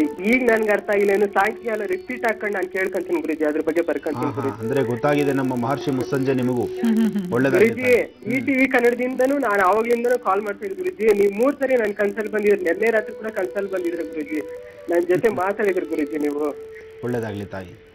ನಿನ್ನ ಕಣ್ಣೀರು ಒರೆಸಿ ನೀನು ಸ್ವಲ್ಪ ನೆಮ್ಮದಿಯಾಗಿದ್ದು ನಾನು ಚೆನ್ನಾಗಿದ್ದೀನಿ ಗುರುಗಳೇ ಅಂತ ಹೇಳ್ತಕ್ಕಂಥ ಆ ದಿನ ಇದೆಯಲ್ಲಮ್ಮ, ಆ ದಿನ ನಿಜಕ್ಕೂ ನಾನು ಸಂತೋಷ ಪಡ್ತೇನೆ. ದಿನನಿತ್ಯ ನಾವು ನೀವು ದೇವರು ಅಂತ ನಾವು ನೋಡ್ತೀವಿ ಗುರುಜಿ. ನಾವು ನಿಮ್ಮ ಮುಖ ನೋಡ್ತೀವಿ. ಬೆಳಗ್ಗೆ ಎದ್ರೆ ನಿಮ್ ನೋಡ್ದೆ ನಾನು ಏನ್ ಕೆಲಸ ಮಾಡಲ್ಲ ಗುರುಜಿ. ಆಮೇಲೆ ಅಡಿಗೆ ಮಾಡ್ಕೊಂಡು ಊಟ ಮಾಡ್ತೀನಿ ಗುರುಜಿ ನಾನು. ಒಳ್ಳೇದಾಗ್ಲಿ ತಾಯಿ. ದೇವ್ರು ನಿಮ್ಗೆ ಚೆನ್ನಾಗಿಟ್ಟಿಲ್ಲಮ್ಮ. ನಿನ್ನ ಸಮಸ್ಯೆ ಬೇಗ ಕ್ಲಿಯರ್ ಆಗಲಿ, ನೀನು ಚೆನ್ನಾಗಿರ್ಲಿ ಅಂತ ನಾನು ದೇವ್ರನ್ನ ಪ್ರಾರ್ಥಿಸ್ತೇನೆ. ಒಂದು ಕೆಂಪು ವಸ್ತ್ರ, ಆ ಕೆಂಪು ವಸ್ತ್ರದಲ್ಲಿ ಶ್ರೀಗಂಧದಿಂದ, ಆ ಶ್ರೀಗಂಧಕ್ಕೆ ಏನೂ ಮಿಶ್ರಣ ಮಾಡಬಾರ್ದು. ಗಂಧ ಚಕ್ಕೆಯಿಂದ ಗಂಧ ತೆಗಿಬೇಕು. ಆ ಗಂಧನ ತುಳಸಿ ಕಡ್ಡಿಯಿಂದ ಆ ಒಂದು ಕೆಂಪು ವಸ್ತ್ರದ ಮೇಲೆ ಒಂದು ಸರ್ಕಲ್ ಬರಿಬೇಕು. ಒಂದು ವೃತ್ತಾಕಾರ ಹಾಕುವಂಥದ್ದು. ವೃತ್ತಾಕಾರ ಹಾಕಿ ಅದರೊಳಗಡೆ ಆ ವೃತ್ತಾಕಾರದ ಒಳಗಡೆ ತ್ರಿಕೋನ ಬರಿಬೇಕು. 3 ರೇಖೆಗಳಿರ್ತಕ್ಕಂತಹ ತ್ರಿಕೋನವನ್ನು ಬರಿಬೇಕು. ಆ ತ್ರಿಕೋನದ ಮಧ್ಯದಲ್ಲಿ ಹ್ರೀಂ ಅಂತಕ್ಕಂಥ, ಹ್ರೀಂ ಅಂದ್ರೆ ಹ ಹಿ, ಹ್ರೀಂ ಅಂತಕ್ಕಂಥ ಬೀಜಾಕ್ಷರಿ ಬರಿಬೇಕು. ಅದು ಸಹಿತ ಶ್ರೀಗಂಧದಲ್ಲೇ ಬರೆಯುವಂಥದ್ದು. ಆ ಕೆಂಪು ವಸ್ತ್ರನ್ನ ನಿಮ್ಮ ಮನೆಯಲ್ಲಿ ಒಂದು ತಟ್ಟೆನಲ್ಲಿ ಅಕ್ಕಿ ಹಾಕಿ, ಅಕ್ಕಿ ಮೇಲೆ ಆ ವಸ್ತ್ರವನ್ನಿಟ್ಟು ಅದಕ್ಕಿಷ್ಟು ಅರಿಶಿನ ಕುಂಕುಮ ಹಾಕಿ ಪ್ರಾರ್ಥನೆ ಮಾಡಿ. ಆ ಪ್ರಾರ್ಥನೆ ಮಾಡುವ ಸಂಕಲ್ಪದಲ್ಲಿ ನೀವು ಹೇಳ್ಕೋಬೇಕು, ನನಗಾಗ್ತಾ ಇರ್ತಕ್ಕಂಥ ಈ ಸಮಸ್ಯೆಗಳು ನನ್ನ ಪ್ರಾರಬ್ಧ ಕರ್ಮ ದೂರವಾಗಿ ನನ್ನ ಪರಿವಾರದಲ್ಲಿ ನನಗೆ ಬೇಕಾದಂತಹ, ನನಗೆ ಸಿಗಬಹುದಾದಂಥ ಮೌಲ್ಯಗಳನ್ನು ಖಂಡಿತ ನನಗೆ ಭಗವಂತ ನನಗೆ ಕೊಡಿಸಪ್ಪ ಅಂತೇಳಿ ಆ ಹ್ರೀಂ ಅಂತಕ್ಕಂಥ ಬೀಜಾಕ್ಷರಿನ 108 ಬಾರಿ ಹೇಳ್ಕೊಂಡು, ಅದಾದ ನಂತರ ಅವತ್ತಿನ ದಿವಸ ಸಾಯಂಕಾಲ ಸೂರ್ಯಾಸ್ತಮ ಆಗೋದಕ್ಕೆ ಮುನ್ನ ಆ ತಟ್ಟೆ ಮೇಲೆ ಇರ್ತಕ್ಕಂಥ ಅಕ್ಕಿ ಇರುತ್ತೆ, ಅಕ್ಕಿ ಮೇಲೆ ವಸ್ತ್ರ ಇರುತ್ತೆ. ಸೂರ್ಯಾಸ್ತಮ ಆದ ಮೇಲೆ ಚಂದ್ರೋದಯ ಕಾಲದಲ್ಲಿ, ಸಂಜಾ ಕಾಲದಲ್ಲಿ ಆ ವಸ್ತ್ರವನ್ನ ಸುರುಳಿ ಸುತ್ತಬೇಕು. ಆ ಸುರುಳಿ ಸುತ್ತಬಿಟ್ಟು ಆ ವಸ್ತ್ರನ ಒಂದು ಗಂಟೆ ಹಾಕಿ ಅದನ್ನ ಒಂದು ಮೂಲೆಯಲ್ಲಿಡಿ. ಈ ತರ 9 ಮಂಗಳವಾರ ಮಾಡಿ ಆ 9 ವಸ್ತ್ರಗಳನ್ನು ಒಂದ್ಸತಿ ತೆಗೆದುಕೊಂಡು ನೀರಿಗೆ ಬಿಟ್ಟುಬಿಡಿ. ಇದಿಷ್ಟು ನೀವು ಮಾಡಿದ್ದೇ ಆದ್ರೆ ಖಂಡಿತ ನಿಮ್ಗೆ 100 ಆನೆ ಬಲ ತಾಯಿ. ನಿನ್ನ ಪರಿಸರದಲ್ಲಿ ನಿನಗಾಗ್ತಾ ಇರ್ತಕ್ಕಂಥ ಅನ್ಯಾಯಕ್ಕೆ ಒಂದು ವಿಶೇಷವಾದ ಶಕ್ತಿ ಇರುತ್ತೆ. ಒಳ್ಳೆದಾಗಮ್ಮ. ಗುರುಜಿ, ರಾಶಿಯವರೆಲ್ಲರೂ ಕಾಯ್ತಾ ಇದ್ದಾರೆ ತುಲಾ ರಾಶಿಯಿಂದ. ಏನ್ ತಿಳಿಸ್ತೀರಾ ಗುರುಜಿ ಅವರೆಲ್ಲರಿಗೂ? ಖಂಡಿತಮ್ಮ. ರಾಶಿ ಫಲದಲ್ಲಿ ಏನಿದ್ರೆ ಅದನ್ನೇ ತಿಳಿಸೋದು. ಇನ್ನು ತುಲಾ ರಾಶಿ. ತುಲಾ ರಾಶಿಯಲ್ಲಿರ್ತಕ್ಕಂಥವ್ರಿಗೆ ರಾಶಿ ನಕ್ಷತ್ರಚಾರ ಪ್ರಕಾರ ಗುರು ಮತ್ತು ಶುಕ್ರರ ಒಂದು ಯಶಸ್ಸಿನಿಂದ, ಅಂದರೆ ಗುರು ಶುಕ್ರರ ಆಶೀರ್ವಾದ ನಿಮಗಿದೆ. ನೀವು ಅಂದುಕೊಂಡಂತಹ ಕೆಲಸ ಕಾರ್ಯಗಳನ್ನು ಸಿದ್ಧಪಡಿಸ್ಕೊಳ್ತೀರಿ. ಒಳ್ಳೆಯ ಒಂದು ವಿಶೇಷವಾಗಿರ್ತಕ್ಕಂತಹ ರೀತಿ ಸಾಕಷ್ಟು ಲಾಭವನ್ನೇ ತಂದುಕೊಳ್ತಕ್ಕಂಥ ಈ ದಿನ. ಹಾಗೆ ಸದಾ ನಿಮ್ಮಲ್ಲಿ ಒಂದಲ್ಲ ಒಂಥರ ಸಮಸ್ಯೆಯಿಂದ ಇದ್ದರೂ ಇವತ್ತು ನಗನಗ್ತಾ ಇರ್ತೀರಿ, ನಗುಮುಖದಲ್ಲಿರ್ತೀರಿ. ನೀವು ನಗ್ನಗ್ತಾ ಇನ್ನೂ 4 ಜನ ನಗಿಸ್ಲಿಕ್ಕೆ ಪ್ರಯತ್ನಿಸ್ತೀರಿ. ಇದು ಬೇಕು. ಇವತ್ತಿನ ರಾಶಿ ಫಲದಲ್ಲಿ ಏನು ಭವಿಷ್ಯತ್ತಿದೆ ಇದು ನಿಮ್ಮಲ್ಲಿ ಸದಾಕಾಲ ನಗನಗ್ತಾ ಇರಬೇಕು. ಅಂತಹ ನಗುಮುಖ ತುಲಾರಾಶಿಯವರಿಗೆ. ಇನ್ನು ವೃಶ್ಚಿಕ ರಾಶಿ. ವೃಶ್ಚಿಕ ರಾಶಿಯಲ್ಲಿರ್ತಕ್ಕಂಥವ್ರು ಯಾವುದೇ ಒಂದು ವಿಚಾರವನ್ನು ತಲೆಗೆ ತಂದುಕೊಂಡು ಒಂದಲ್ಲ ಒಂದು ಕಡೆ ವ್ಯತ್ಯಾಸಗಳನ್ನು ತಂದುಕೊಳ್ಳೋದು, ಒಂದಲ್ಲ ಒಂದು ಕಡೆ ಸಮಸ್ಯೆಗಳ ಸೆರೆಮಾಲೆ ಒಡ್ಕೊಳ್ಳೋದು ನಿಮ್ಮಲ್ಲಿ ಸಾಕಷ್ಟು ಇರುತ್ತೆ. ಆದರೆ ಯಾವುದೇ ಕೆಲಸ ಕಾರ್ಯಗಳು ಎಲ್ಲೆಲ್ಲಿ ಅಡ್ಡಿ ನಿಂತಿರುತ್ತೋ, ಯಾವ್ಯಾವ ಸಮಸ್ಯೆಗಳಾಗಿ ಕೆಲಸಗಳು ನಿಂತೋಗಿರುತ್ತೋ ಆ ಕೆಲಸಗಳನ್ನು ಪುನಃ ಮುಂದುವರಿಸ್ತೀರಿ. ಇವತ್ತಿನ ದಿವಸ ವೃಶ್ಚಿಕ ರಾಶಿಯಲ್ಲಿರ್ತಕ್ಕಂಥವ್ರು ಸುಬ್ರಹ್ಮಣ್ಯೇಶ್ವರನ ಪ್ರಾರ್ಥನೆ ಮಾಡಿ, ಜೊತೆಗೆ ಗುರುವಿನ ಸಾನ್ನಿಧ್ಯಕ್ಕೆ ಹೋಗಿ ಬನ್ನಿ. ಎಲ್ಲಿ ಗುರುಗಳಿರ್ತಾರೋ ಆ ಗುರುಗಳಿರ್ತಕ್ಕಂಥ ಸಾನ್ನಿಧ್ಯಕ್ಕೆ ಹೋಗಿ ಶ್ರದ್ಧೆಯಿಂದ ಪ್ರಾರ್ಥನೆ ಮಾಡಿ ಬರೋದ್ರಿಂದ ಸಾಕಷ್ಟು ಯಶಸ್ಸಿರುತ್ತೆ, ಒಳ್ಳೆ ಅನುಕೂಲವೂ ಆಗುತ್ತೆ. ಸಾಕಷ್ಟು ಕಾರ್ಯಸಿದ್ಧಿನ ಪಡಿಬೇಕಾದ್ರೆ ಗುರುವಿನ ಅನುಗ್ರಹಕ್ಕಾಗಿ ಗುರುಗಳ ಆಸ್ಥಾನಕ್ಕೆ ಹೋಗಬೇಕು. ವೃಶ್ಚಿಕ ರಾಶಿಯವರು ಗುರುವಿನ ಪಾದವನ್ನು ಮುಟ್ಟಿ ನಮಸ್ಕಾರ ಮಾಡಿ ಬರಬೇಕು, ಸಾಕಷ್ಟು ಯಶಸ್ಸನ್ನೇ ಕಾಣ್ತೀರಿ. ಇನ್ನು ಧನುರಾಶಿ, ಧನುರಾಶಿಯಲ್ಲಿರ್ತಕ್ಕಂಥವ್ರು ಆರ್ಥಿಕ ಪರಿಸ್ಥಿತಿಯಲ್ಲಿ ಬಹಳ ಒಂದು ಹೆಜ್ಜೆ ಮುಂದಿರ್ತೀರಿ. ಹಾಗೆ ನೀವು ಮಾಡ್ತಕ್ಕಂಥ ಕೆಲಸ ಕಾರ್ಯಗಳಲ್ಲಿ ಯಶಸ್ಸನ್ನು ನೋಡ್ತೀರಿ. ಯಾವುದೇ ವೃತ್ತಿ ಧರ್ಮದಲ್ಲಿ ಯಾವ ಕೆಲಸಗಳನ್ನು ಮಾಡ್ತಿದ್ರು ಆ ಕೆಲಸಕ್ಕೆ ಸಂಬಂಧಪಟ್ಟಂಗೆ ಮತ್ತೊಂದು ಕೆಲಸವನ್ನು ಜೊತೆಗೆ ತೆಗೆದುಕೊಳ್ತೀರಿ. ಹಾಗೆ ಸಾಕಷ್ಟು ಲಾಭವನ್ನು ನೋಡ್ತೀರಿ. ನಿಮ್ಮ ಮನೆಯಲ್ಲಿ ನೀವು ಪ್ರತಿದಿನ ನೀವು ಮಾಡ್ತಕ್ಕಂಥ ಅನುಷ್ಠಾನಕ್ಕೂ ಇವತ್ತಿನ ಅನುಷ್ಠಾನದಲ್ಲಿ ಸ್ವಲ್ಪ ಬದಲಾವಣೆ ತಂದುಕೊಳ್ಳಿ.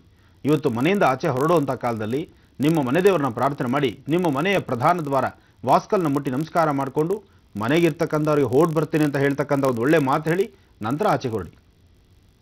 ಕೆಲವು ವಿಚಾರಗಳನ್ನು ಪ್ರತಿನಿತ್ಯ ಜೀವನದಲ್ಲಿ ಅಳವಡಿಸ್ಕೊಳ್ಬೇಕು ನಾವು, ಆಗಲೇ ಜೀವನದಲ್ಲಿ ಯಶಸ್ಸು ಕಾಣತಕ್ಕಂಥದ್ದು. ಇನ್ನು ಮಕರ ರಾಶಿ, ಮಕರ ರಾಶಿಯಲ್ಲಿರ್ತಕ್ಕಂಥವ್ರು ರಾಶಿ ನಕ್ಷತ್ರಚಾರ ಪ್ರಕಾರ ಗುರು ಮತ್ತು ಶುಕ್ರ ಯೋಗ ಬಹಳ ವಿಶೇಷವಾಗಿದೆ. ಶುಕ್ರನ ಯೋಗ ನಿಮಗಾದ್ದರಿಂದ ಇಷ್ಟಾರ್ಥ ಸಿದ್ಧಿ ಆಗುತ್ತೆ.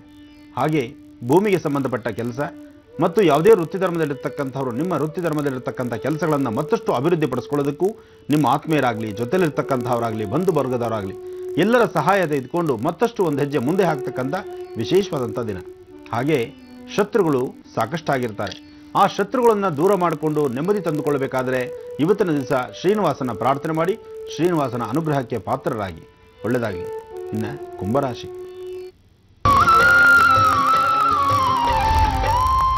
ಕುಂಭರಾಶಿಯಲ್ಲಿರ್ತಕ್ಕಂಥವ್ರು ರಾಶಿಫಲದಲ್ಲಿ ಬುಧ ಚೆನ್ನಾಗಿದ್ದಾನೆ. ಬುಧನ ಅನುಗ್ರಹ ನಿಮಗಿದೆ. ಸ್ವಂತ ಜ್ಞಾನದಿಂದ ನೀವು ಮಾಡಬಹುದಾದಂಥ ಯಾವುದೇ ಒಂದು ಕಾಯಕವಾದರೂ ಶ್ರದ್ಧೆಯಿಂದ ಮಾಡಿ ಎಲ್ಲವನ್ನೂ ಭಗವತಿಯ ಪಾದಕ್ಕೆ ಅರ್ಪಣೆ ಮಾಡಿ ಭಗವತಿಯನ್ನು ಪ್ರಾರ್ಥನೆ ಮಾಡ್ತಾ ಇಷ್ಟಾರ್ಥಗಳನ್ನು ಸಿದ್ಧಿಸ್ಕೊಳ್ಳಿ. ಜೊತೆಗೆ ಚಂದ್ರ ಇರ್ತಕ್ಕಂಥ ಆಸ್ಥಾನ ಚೆನ್ನಾಗಿದೆ. ನಿಮ್ಮ ಮನಸ್ಸನ್ನು ಶಾಂತಿಯಾಗಿ ಇಟ್ಕೊಂಡು ಮಾಡಬೇಕಾದ ಕಾಯಕವನ್ನು ಶ್ರದ್ಧೆಯಿಂದ ಮಾಡಿದ್ದೆ ಆದರೆ ಇಷ್ಟಾರ್ಥಗಳು ಸಿದ್ಧಿಯಾಗುತ್ತೆ. ಜೊತೆಗೆ ಮಧ್ಯಾಹ್ನ 12 ಗಂಟೆಯಿಂದ 2 ಗಂಟೆ ಒಳಗೆ 12ರಿಂದ 2 ಗಂಟೆ ಒಳಗೆ ಯಾರಿಗಾದರೂ ಏನಾದರೂ ಒಂದಿಷ್ಟು ತಿನ್ನಲಿಕ್ಕೆ ಒಂದಿಷ್ಟು ಪದಾರ್ಥಗಳನ್ನು ಕೊಡಿ.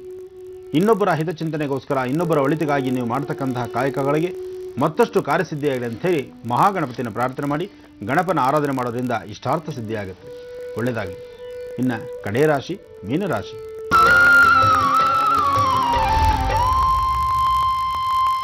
ಮೀನರಾಶಿಯಲ್ಲಿರ್ತಕ್ಕಂಥವ್ರು ಆರೋಗ್ಯದ ನಿಮಿತ್ತ ಬಹಳ ಹುಷಾರಾಗಿರಬೇಕು. ಆರೋಗ್ಯದಲ್ಲಿ ಏರುಪೇರು ಆಗ್ತಕ್ಕಂಥದ್ದು, ಮನಸ್ಸಿಗೆ ಬಹಳ ಕಸಿಬಿಸಿ ಉಂಟಾಗುವಂಥದ್ದು, ಯಾವುದೇ ವೃತ್ತಿ ಧರ್ಮದಲ್ಲಿದ್ದು ಏನೇ ಕೆಲಸ ಮಾಡಬೇಕಾದರೂ ಅಡ್ಡಿ ಆತಂಕಗಳು ಸಾಕಷ್ಟು ಇರುತ್ತೆ. ಬಂಧು ಬಾಂಧವರ ಹತ್ರ, ಮನೇಲಿರ್ತಕ್ಕಂಥವ್ರ ಹತ್ರ ಸಣ್ಣ ಪುಟ್ಟ ಮಾತಾಡಿ ಮನಸ್ಸನ್ನು ನೊಂದುಕೊಳ್ತಿರ್ತೀರಿ. ಆದರೆ ಇವತ್ತಿನ ದಿವಸ ಸಂಜೆ 4 ಗಂಟೆ ವೇಳೆಗೆ ನೀವು ಯಾವುದಾದ್ರು ಒಂದು ಸಾಕು ಪ್ರಾಣಿಗಳಿಗಾಗಲಿ ಅಥವಾ ಪಕ್ಷಿಗಳಿಗಾಗಲಿ ಏನಾದರೂ ಒಂದಿಷ್ಟು ಪದಾರ್ಥಗಳನ್ನು ಹಾಕೋದ್ರಿಂದ ಕೆಲವು ದೋಷಗಳಿಂದ ಮುಕ್ತರಾಗ್ತೀರಿ. ಜೊತೆಗೆ ಒಂದು ಅರ್ಚನೆಯ ಪ್ರಸಾದ ಮನೆಯಲ್ಲಿದ್ದರೆ, ಅಂದರೆ ಕುಂಕುಮ ಅರ್ಚನೆ ಮಾಡಿರ್ತಕ್ಕಂತಹ ಕುಂಕುಮ ಪ್ರಸಾದ ಇದ್ದರೆ ಆ ಕುಂಕುಮ ಪ್ರಸಾದವನ್ನು ಹಣೆಗಿಟ್ಕೊಂಡು ನಂತರ ನೀವು ಆಚೆ ಹೊರಡೋದ್ರಿಂದ ಸಾಕಷ್ಟು ಯಶಸ್ಸನ್ನು ಕಾಪಾಡ್ಕೊಳ್ತೀರಿ. ಒಳ್ಳೆಯದಾಗಲಿ. ಗುರುಜಿ, ನಾನಾಗಲೇ ವಿರಾಮಕ್ಕೂ ಮುನ್ನ ಹೇಳ್ತಾ ಇದ್ದೆ, ಗುರುಜಿ ಅವ್ರ ಮುಂದೆ ಆಗಲೇ ಸಾಕಷ್ಟು ವನಸಿರಿ ಬಂದಿದೆ, ಆದರೆ ಅದನ್ನು ಹೇಗೆ ಉಪಯೋಗಿಸ್ಕೊಳ್ಬೇಕು ತಿಳಿಸ್ಕೊಡ್ತೀರಾ ಅಂತ. ನೀವು ಹೇಳಿದಂತೆ ಖಂಡಿತ ಮನುಷ್ಯ ಬೆವರಬೇಕು, ಆದರೆ ವಿನಾಕಾರಣ ಬೆವರೋದ್ರಿಂದ ಕೆಲವೊಂದು ಸಮಸ್ಯೆಗಳಾಗಿ ಅದನ್ನು ನಿರ್ಲಕ್ಷ್ಯ ಮಾಡಿಬಿಟ್ರೆ ಕೂಡ ರಣವಾಗ್ಬಿಡತ್ತೆ ಅಂತ ನೀವೇ ಆಗಲೇ ಹೇಳ್ತಿದ್ರಿ. ಹಾಗಾಗಿ ಹೇಗೆ ಪರಿಹಾರ ಕಂಡುಕೊಳ್ಬೇಕು ಗುರುಜಿ ಇದರಿಂದ? ಖಂಡಿತ ಇದ್ರ ಬಗ್ಗೆ ನಾನು ಮತ್ತಷ್ಟು ನಿಮಗೆ ವಿಷಯನ ಹೇಳಲಿಕ್ಕೆ ಸಮಯದ ಅಭಾವ ನನಗಿದೆ. ಅದಕ್ಕೆ ನನ್ನ ಮುಂದೆ ಸಾಕಷ್ಟು ವನಸಿರಿಗಳನ್ನು ತಂದಿಟ್ಕೊಂಡಿದ್ದೇನೆ. ಈ ವನಸಿರಿಗಳ ಪರಿಚಯ ನಿಮಗೆ ಮಾಡಿಸ್ತೇನೆ. ಸಮಯ ಇದ್ದರೆ ಅದರ ಬಗ್ಗೆ ಪೂರ್ತಿ ಇನ್ನಷ್ಟು ವಿವರವನ್ನು ತಿಳಿಸ್ತೇನೆ. ಆದರೆ ವನಸಿರಿಗಳು ಯಾವ್ಯಾವ್ದು ಬೇಕು ಅದನ್ನು ಬರ್ಕೊಳ್ಳಿ ಅಥವಾ ರೆಕಾರ್ಡ್ ಮಾಡ್ಕೊಳ್ಳಿ. ಎಲ್ಲರೂ ಎಲ್ಲರ ಕಾರ್ಯಕ್ರಮದಲ್ಲಿ ಯಾರೊಂದಿಗೆ ಹೋಗಿ ಮಾತಾಡಬೇಕಾದರೂ ರೆಕಾರ್ಡ್ ಮಾಡ್ತೀವಿ, ಬರ್ಕೊಳ್ತೀವಿ. ಇದಕ್ಕೆ ಕೆಲವರು ಆಸ್ಪದ ಕೊಡೋದಿಲ್ಲ. ನಾನು ಹೇಳ್ತಿದ್ದೇನೆ, ಬರ್ಕೊಳ್ಳಿ, ರೆಕಾರ್ಡ್ ಮಾಡ್ಕೊಳ್ಳಿ. ಯಾವತ್ತೂ ಈ ನಿಮ್ಮ ಆನಂದ್ ಗುರೂಜಿಯವರಿಂದ ಯಾವುದೇ ವಿಚಾರ ಆದರೂ ಸಹಿತ ಮಹರ್ಷಿ ಡೈರಿ ಅಂತಲೇ ಒಂದು ಡೈರಿನ ತೆರೆದಿಟ್ಟಿರಿ. ಆ ಡೈರಿನಲ್ಲಿ ಪ್ರತಿಯೊಂದು ವಿಚಾರಗಳನ್ನು ಬರೆದಿರಿ. ಯಾರು ನೊಂದಿರ್ತಾರೆ, ಯಾರು ಸಮಸ್ಯೆ ಒಳಗಿರ್ತಾರೆ, ಆ ಸಮಸ್ಯೆಗೆ ಈ ಪರಿಹಾರ ಅಂತೇನೇ ಇದ್ದರೆ ಖಂಡಿತ ಈ ಪರಿಹಾರವನ್ನು ತಿಳಿಸಿ. ಅದರಿಂದ ನಿಮಗೂ ಅನುಕೂಲ, ಅವ್ರಿಗೂ ಅನುಕೂಲ, ಹೇಳಿದ್ದಕ್ಕೆ ನನಗೂ ಸಾರ್ಥಕತೆ ಆಗುತ್ತೆ. ಬರ್ಕೊಳ್ಳಿ. ಇದು ಬೆವರಿನಿಂದ ಆಗ್ತಕ್ಕಂತಹ ಸಮಸ್ಯೆಗಳಿಗೆ ಸೂಕ್ತ ಪರಿಹಾರವನ್ನು ಕೊಡ್ತಕ್ಕಂಥ ದಿವ್ಯ ಔಷಧ, ಅಂದರೆ ಒಳ್ಳೆ ವನಸ್ಸರಿಗಳು. ಮೊದಲನೇದು ಬೇವಿನ ಸೊಪ್ಪು. ಈ ಬೇವು ಎಲ್ಲರಿಗೂ ಗೊತ್ತಿರುವಂತಹ ವಿಚಾರನೇ. ಈ ಬೇವಲ್ಲಿ ಏನೆಲ್ಲ ಶಕ್ತಿ ಇದೆ ಅದು ನಾನು ಹೇಳಬೇಕಾದ್ದಿಲ್ಲ, ನಿಮಗೆ ಗೊತ್ತಿದೆ. ಅದಕ್ಕೆ ನಾನು ಸಾಕಷ್ಟು ಬಾರಿ ಹೇಳಿದ್ದೇನೆ, ಬೇವು ಅಂತಕ್ಕಂಥದ್ದು ಮನೆ ಮುಂದೆ ಒಂದು ಗಿಡ ಇದ್ದರೆ ಮನೆಯಲ್ಲೂ ಒಬ್ಬ ಸರ್ಜನ್ ಇದ್ದಂಗೆ ಅಂತಲೇ ಹೇಳ್ತೇನೆ. ಒಂದು ಸರ್ಜನ್ ಮಾಡ್ತಕ್ಕಂತಹ ಕೆಲಸ ಈ ಬೇವಿನ ವೃಕ್ಷದಲ್ಲಿದೆ. ಬೇವಿನ ಎಣ್ಣೆ ಆಗಿರ್ಬೋದು, ಬೇವಿನ ಎಲೆ ಆಗಿರ್ಬೋದು, ಬೇವಿನ ಕಡ್ಡಿ ಆಗಿರ್ಬೋದು, ಬೇವಿನ ಬೀಜ ಆಗಿರ್ಬೋದು, ಬೇವಿನ ಬೀಜದಲ್ಲಿ ಬರ್ತಕ್ಕಂತಹ ತೈಲ ಇದೆಯಲ್ಲ, ಒಂಥರ ಹಾಲು ಥರ ಬರ್ತಕ್ಕಂಥದ್ದು, ಅದು ಸಹಿತ ಕೆಲಸನೇ. ಇನ್ನು ಬೇವಿನ ಬೇರು, ಅದು ಸಾಮಾನ್ಯವಲ್ಲ, ಅದು ಕೆಲಸವೇ. ಇನ್ನು ಸುಮಾರು ದಿನಗಳ ಹಿಂದೆ ನಾನು ಇನ್ನೊಂದು ವನಸಿರಿ ಹೇಳಿದ್ದೆ ನಿಮಗೆ, ಆದರೆ ಒಂದೇ ವಾಹಿನಿಯಲ್ಲಿ ಹೇಳಿದ್ದೆ ಅಂತ ನನಗೆ ಗೊತ್ತಿಲ್ಲ. ನಾನು ಯಾವ್ಯಾವ ವಾಹಿನಿಗಳಲ್ಲಿದ್ದಾಗಲೂ ಒಂದೊಂದು ತರಹ ವನಸಿರಿಗಳನ್ನು ತೋರಿಸಿರ್ತೀನಿ. ಇದೇನು ಅಂತ ಗೊತ್ತಾ? ಯಾಕೆಂದರೆ ಬೆಳಗ್ಗೆ ಕಿತ್ತಾಗ ಫ್ರೆಶ್ ಇತ್ತು, ತಲೆ ಎತ್ತಿತ್ತು, ಈಗ ತಲೆ ಬಗ್ಗಿಸ್ಬಿಟ್ಟಿದೆ. ಇದು ಬಹಳ ವಿಶೇಷವಾಗಿದೆ. ಇದನ್ನು ಹುಳಿಸೊಪ್ಪು ಅಂತ ಹೇಳ್ತಾರೆ. ಈ ಎಲೆನ ಒಂದು ಕಿತ್ತಿ ನಾಲಿಗೆ ಮೇಲಿಟ್ಟು ಜಗದ್ರೆ ಆ ಹುಳಿ ಅಂಶ ಹುಳಿ ತರ ಇರುತ್ತೆ. ಈ ಹುಳಿಸೊಪ್ಪಲ್ಲೂ ಎರಡು ವಿಧಾನ ಇದೆ. ಒಂದು ಸಣ್ಣ ಸಣ್ಣ ಎಲೆಗಳು ಬಿಡುತ್ತೆ, ಬಿಳಿ ಕಲರ್ ಇರುತ್ತೆ. ಒಂದು ಈ ಥರ ಹಸಿರಿರುತ್ತೆ, ಇದು ಹುಳಿ ಇರುತ್ತೆ. ಆದರೆ ನಾನು ಹೇಳ್ತಾ ಇರತಕ್ಕಂಥ ಹುಳಿಸೊಪ್ಪಲ್ಲಿ ಎರಡೇ ವಿಧ. ಮೊದಲನೇದು ಚಿಕ್ಕ ಎಲೆಗಳು, ಅದಲ್ಲ, ಇದು ಸ್ವಲ್ಪ ದೊಡ್ಡ ಎಲೆ ಬರುತ್ತೆ. ಅಂದರೆ ಒಂದೇ ಒಂದು ಬಳ್ಳಿನಲ್ಲಿ ಒಂದೇ ಎಲೆ, ಒಂದು 3 ಎಲೆಗಳು ಬರ್ತಕ್ಕಂಥದ್ದು ನೋಡಿ. ಇದು ಬಹಳ ಎಚ್ಚರಿಕೆಯಿಂದ ತಿಳ್ಕೊಳ್ಬೇಕು. ಹುಳಿಸೊಪ್ಪಲ್ಲಿ 2 ವಿಧಾನ ಇದೆ ಅಂತ ಮೊದಲೇ ಹೇಳಿದ್ದೀನಿ. ಚಿಟ್ಟೆ ತರ ಇದೆ ಅಲ್ಲ ಗುರುಜಿ? ಚಿಟ್ಟೆ ತರ ರೆಕ್ಕೆ ಇದೆ.